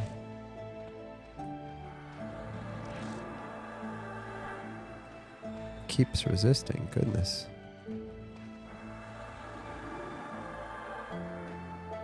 It resisted again.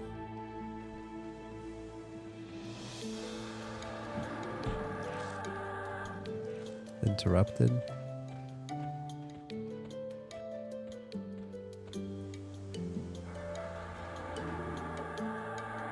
All right, finally.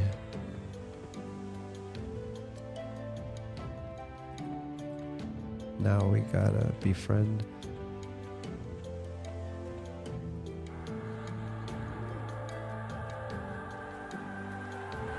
Okay, that should have worked.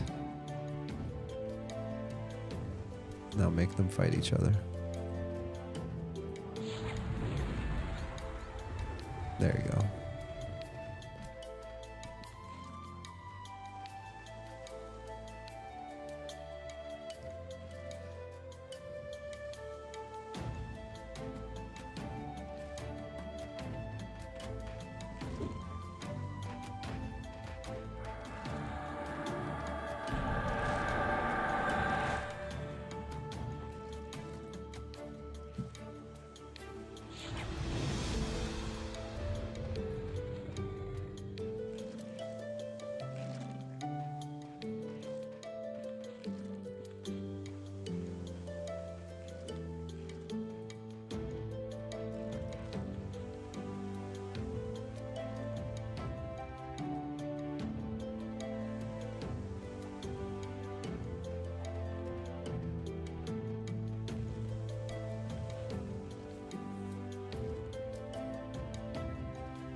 Where is my pet?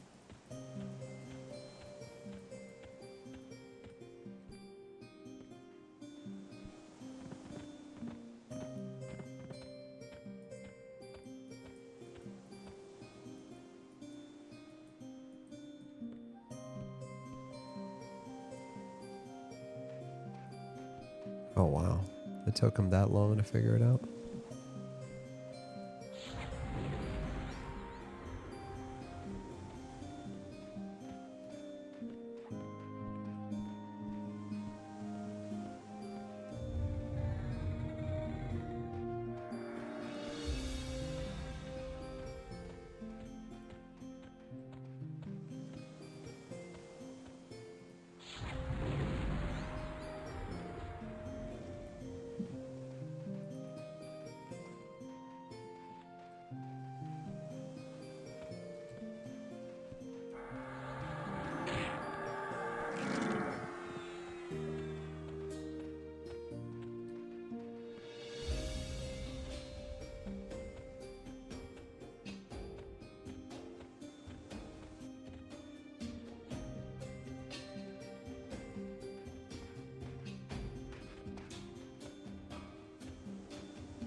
Oh boy.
Is that Cayman still alive? Goodness gracious.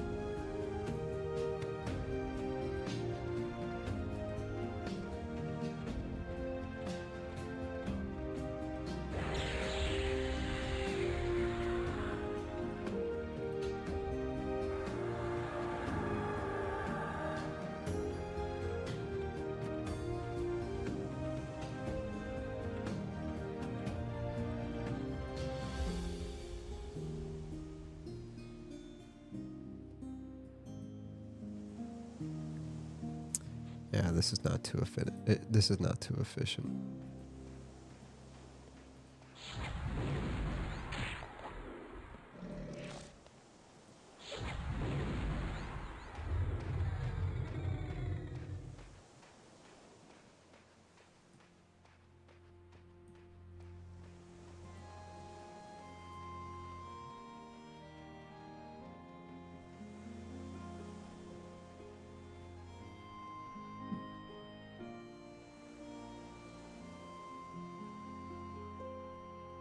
I feel like watching that video again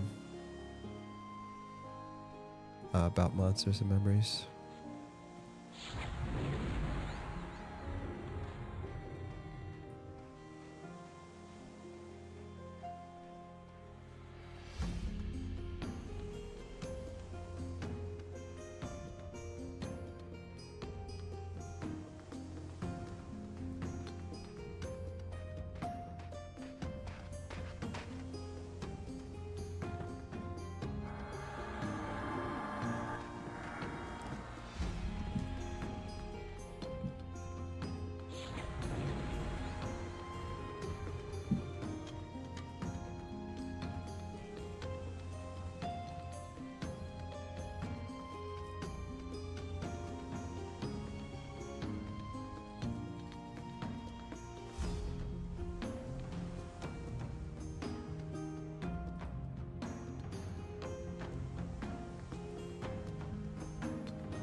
I haven't talked about Monsters and Memories in a while, so I want to watch this video really quick.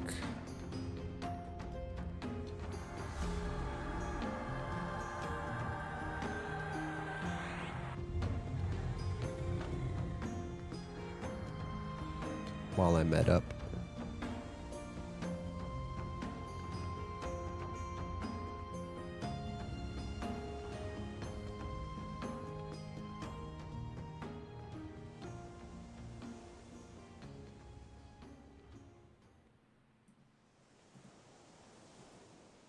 Final testing and polish begins for early access.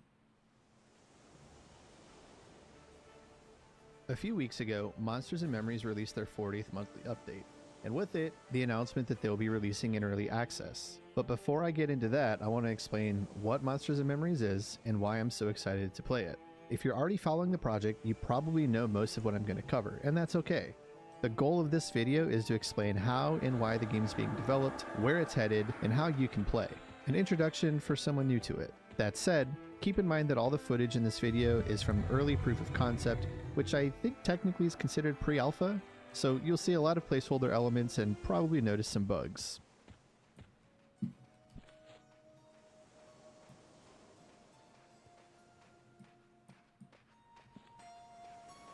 Monsters and Memories is an indie MMO in development that's meant to look and feel like the classic MMOs from the early 2000s, while still taking advantage of modern-day tools and systems.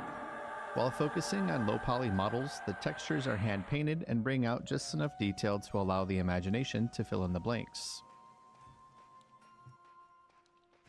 Lighting, atmosphere, and sound design all play important roles in bringing the world to life. Nighttime is dark, like really, truly dark. It's hard to see, so you'll need to have a torch on you. Or maybe you chose to have ultravision. Weather effects like rain, fog, snow, and sandstorms add to the atmosphere, and the sound in this game should feel really familiar to games of that era. And the music is actually incredible. I'll have that playing in the background of the whole video, and I'll put a link in the description if you want to check it out. I want to share how Monsters and Memories started because I think it sets the tone for their development process and community building. A few years ago, Sean Lord, aka A Loving Robot, streamed a series of interviews on Twitch with a huge list of other former EverQuest developers. This included programmers, artists, producers, designers, animators. There's a ton of interviews. Sean is an industry veteran, having almost worked exclusively on MMOs for 20 years as a designer and producer, so he knows his stuff and makes for a pretty good host. Hosting these interviews led to deep dive discussions on what made MMOs of the early 2000s so special. Games like Dark Age of Camelot, Ultima Online, EverQuest, and others from that era were part of the ongoing discussion, which helped to deconstruct the different themes and lay out the building blocks of what should be included to create a new one, which is exactly what happened. And they called it Project N. The team worked to have the game playable throughout all of development, which meant implementing systems before getting to art.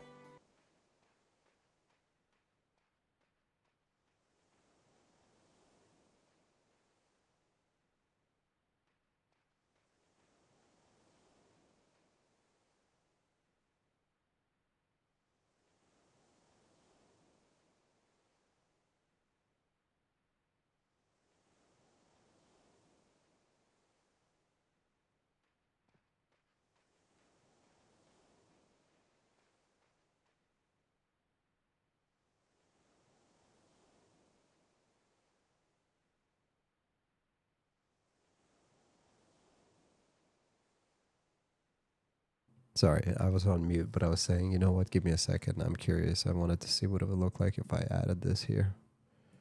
Then I could just remove it. For a long time, all the characters in the game were just capsules. I'm going to met up really quick. They always focus on the building blocks that were... I'm going to met up really quick, so I'm just going to put this on a little bit bigger so anyone curious can hear what they're talking about. And see. Hear and see. Created during the interviews, including Nostalgia, New One, which... Games like Dark Age of Camelot, Ultima Online, EverQuest, and others from that era were part of the ongoing discussion, which helped to deconstruct the different themes and lay out the building blocks of what should be included to create a new one, which is exactly what happened. And they called it Project N. The team worked to have the game playable throughout all of development, which meant implementing systems before getting to art. For a long time, all the characters in the game were just capsules. They always focused on the building blocks that were created during the interviews, including nostalgia, simple yet deliberate gameplay, community, identity, and reliance, and a living world that's both layered and mysterious. I'd like to point out, if you haven't already noticed, that a massive amount of this development process has been live streamed. There's a crazy level of transparency with this team, and I'll get into that later, but the community involvement on this project because of the availability of the devs through live streams and Discord is on another level.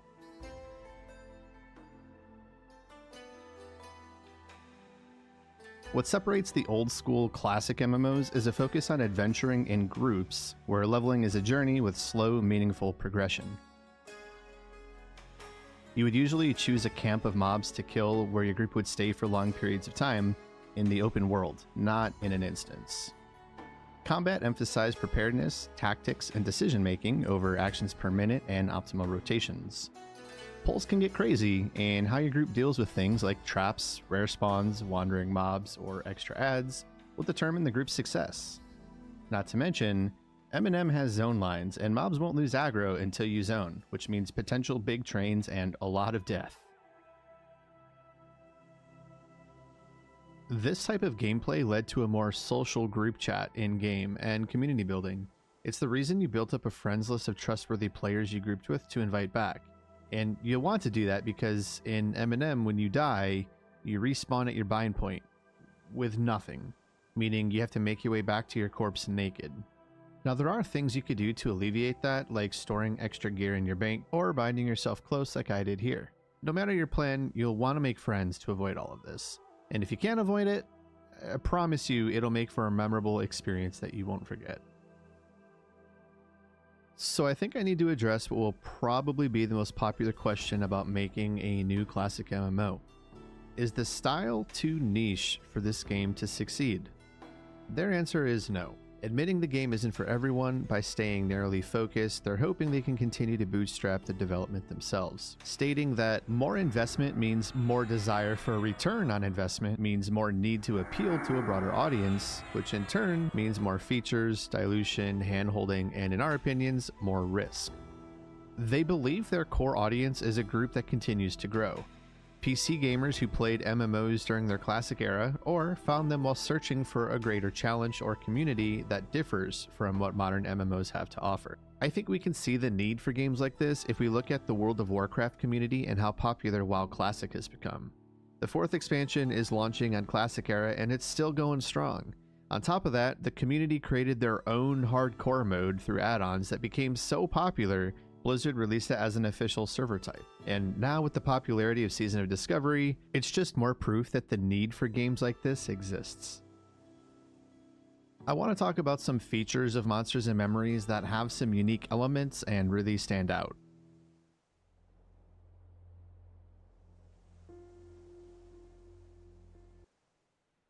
Yeah, just a quick comment. Shout out to Chinny D because he went through a lot of research to get this done. I was going to make something similar to this, but since he did a 10 times better job than I did, that's why I'm making sure everyone who hasn't seen it goes and checks it out. In Monsters and Memories, your reputations with NPC factions is really important. Meaning, whenever you complete a quest or kill a mob, you're probably helping or hurting your reputation with a certain faction. A great example of this is TAKP, a zone where two factions, the Ashira and the Bloody-Nosed Goblins, are at war. If you kill enough of one, you become more hated with them, but you'll also become friendly with the other, which could open up more opportunities for content like unique quests or new merchants, or maybe even unlock a hidden race class combo. We know this is going to be in the game, but we aren't exactly sure of the methods used to unlock them yet. They'll be a secret until someone discovers it. One of the main cities, Night Harbor, has tons of factions, and I can only begin to imagine the reputation possibilities there. M has an entire command system called MUD actions. MUD actions are a nod to the old text-based RPGs where you interact with the world by typing commands to view descriptions and perform actions. I like to think of it as interactive emotes where the world actually responds to you. One example of their use of MUD actions is entering a seemingly normal shop and typing /look. In the daytime, it gives you a description of the room that you're in and everything seems pretty normal. And at nighttime, if you use /look in the same room, it can give an entirely different description. But if you use /look while you have a see invisibility buff on, it says that you can see a painting hidden by magic. Next, you might try to type something to steal the painting, or maybe ask the shopkeeper about it. There's endless possibilities with this kind of stuff, and the team has stressed the importance of an incredibly wide range of action words so that you don't need to memorize a list. I want to show one more example because sometimes MUD actions are a way to physically interact with the world, like here, where you can take a torch from your inventory and put it on the wall to light an area.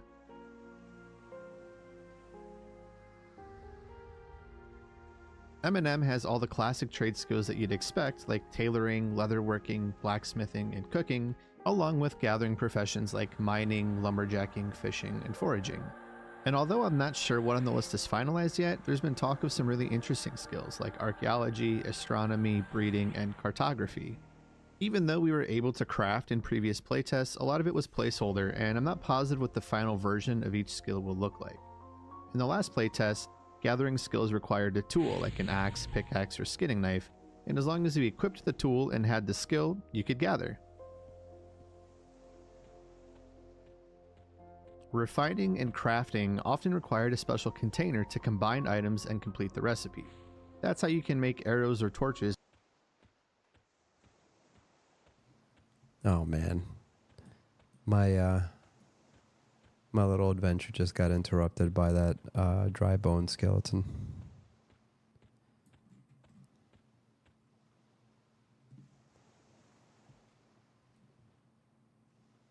That's classic EQ for you. While out in the world. Even though I'm excited for crafting, I don't want to spend too much time talking about what isn't finalized, but I will talk about some future ideas in a moment. What we do know right now is player housing is in its early stages and they're working on the ability to have a shop and consignment merchants. But here's the feature I'm looking forward to the most. Ollie, I'm pooping into your apartment. Anyway, instead of passively listing items on the auction house, this aspect of the game will be social too, meaning you'll have to interact with other players to buy, sell, trade, bargain, and advertise to create a market.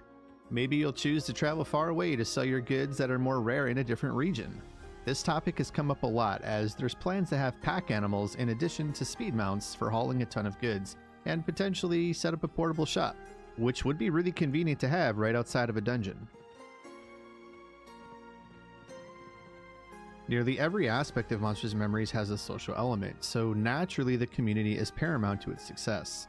And it already has a pretty large friendly community that's active in the live streams and in Discord. But maybe the best example of community involvement is the brainstorm streams. Much like the early interview streams, they periodically host brainstorms where a topic is explored and notes are taken for the team to then discuss later. It's an open conversation where chat gives their ideas and feedback for the game. For example, there's been a few on using a cartography skill for players to create and sell their own in-game maps.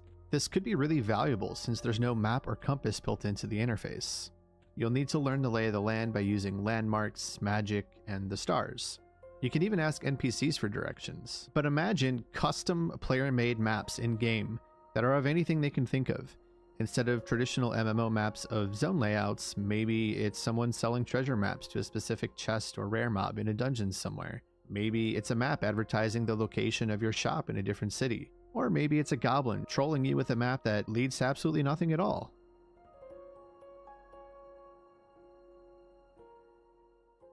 Now that I've gone over a brief history of the game so far and some of the features, let's get back to the roadmap to early access launch. That can mean a lot of different things these days, so I definitely want to explain it for M&M.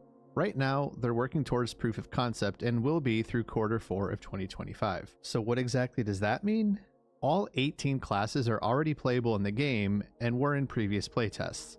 It's a big list, and there's definitely something for whatever class fantasy you're into. Additionally, 7 out of 13 player races are already in the game.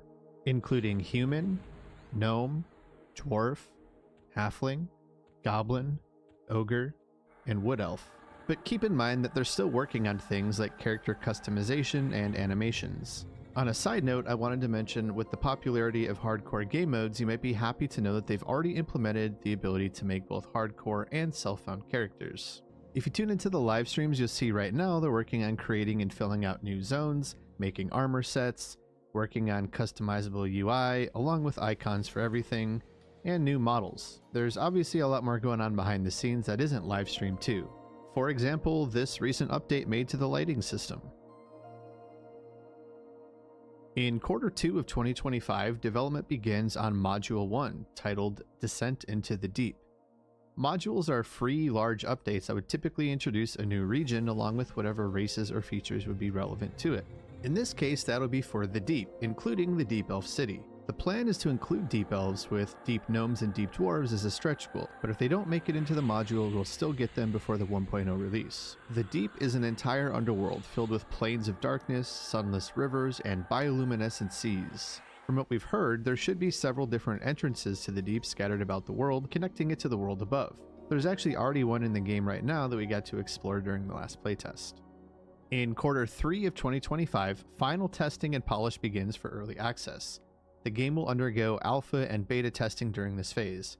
The aim is to have all core gameplay systems complete and tested. And if you want to be involved in those, I would recommend joining the Discord server and signing up for the newsletter. In January of 2026, Monsters and Memories will enter early access. It'll use a subscription model of $15 a month, and there will be no box price and no microtransactions.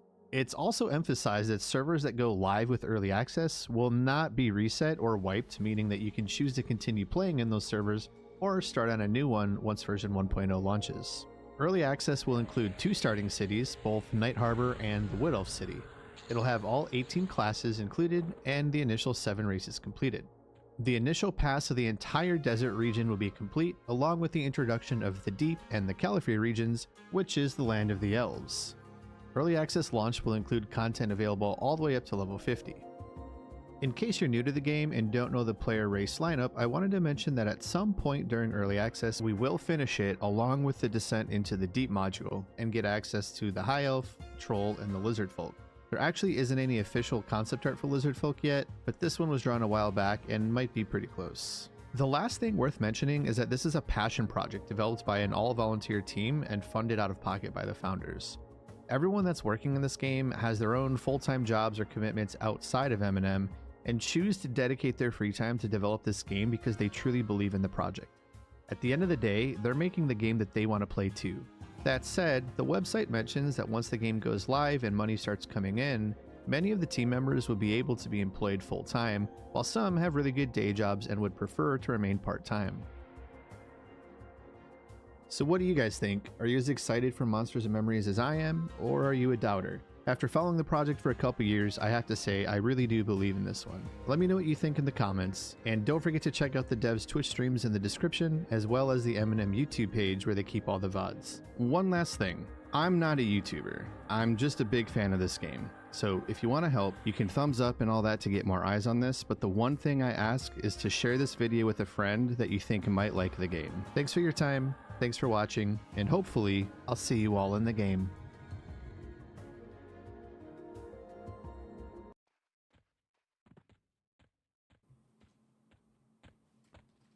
Yeah, that was awesome.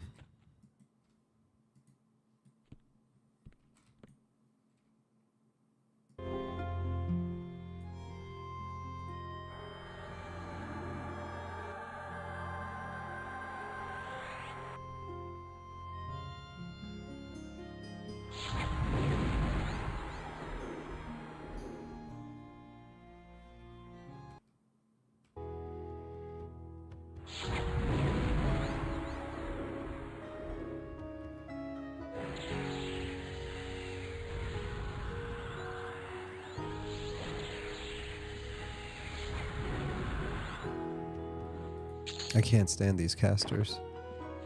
But yeah, I think Chuni D did a really good job on that video, so I highly suggest you go check it out. I mean, phenomenal job in my opinion, because he covered a lot more details than I would have ever covered, because he really gave a good summary of what it is, what they're trying to accomplish, how they're doing it. Like, he talked about the mud stuff, and yeah, I would have completely overlooked that, you know, but explaining why it's actually relevant to have those commands and how it can impact the world, I think he bottled it up quite nicely.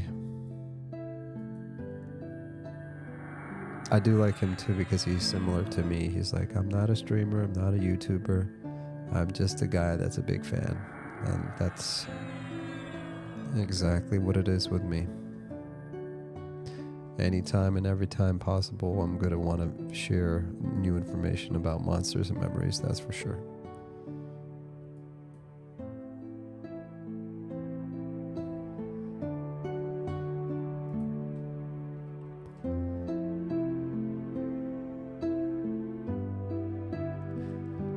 Well, I will say, it is nice to be back on the grind.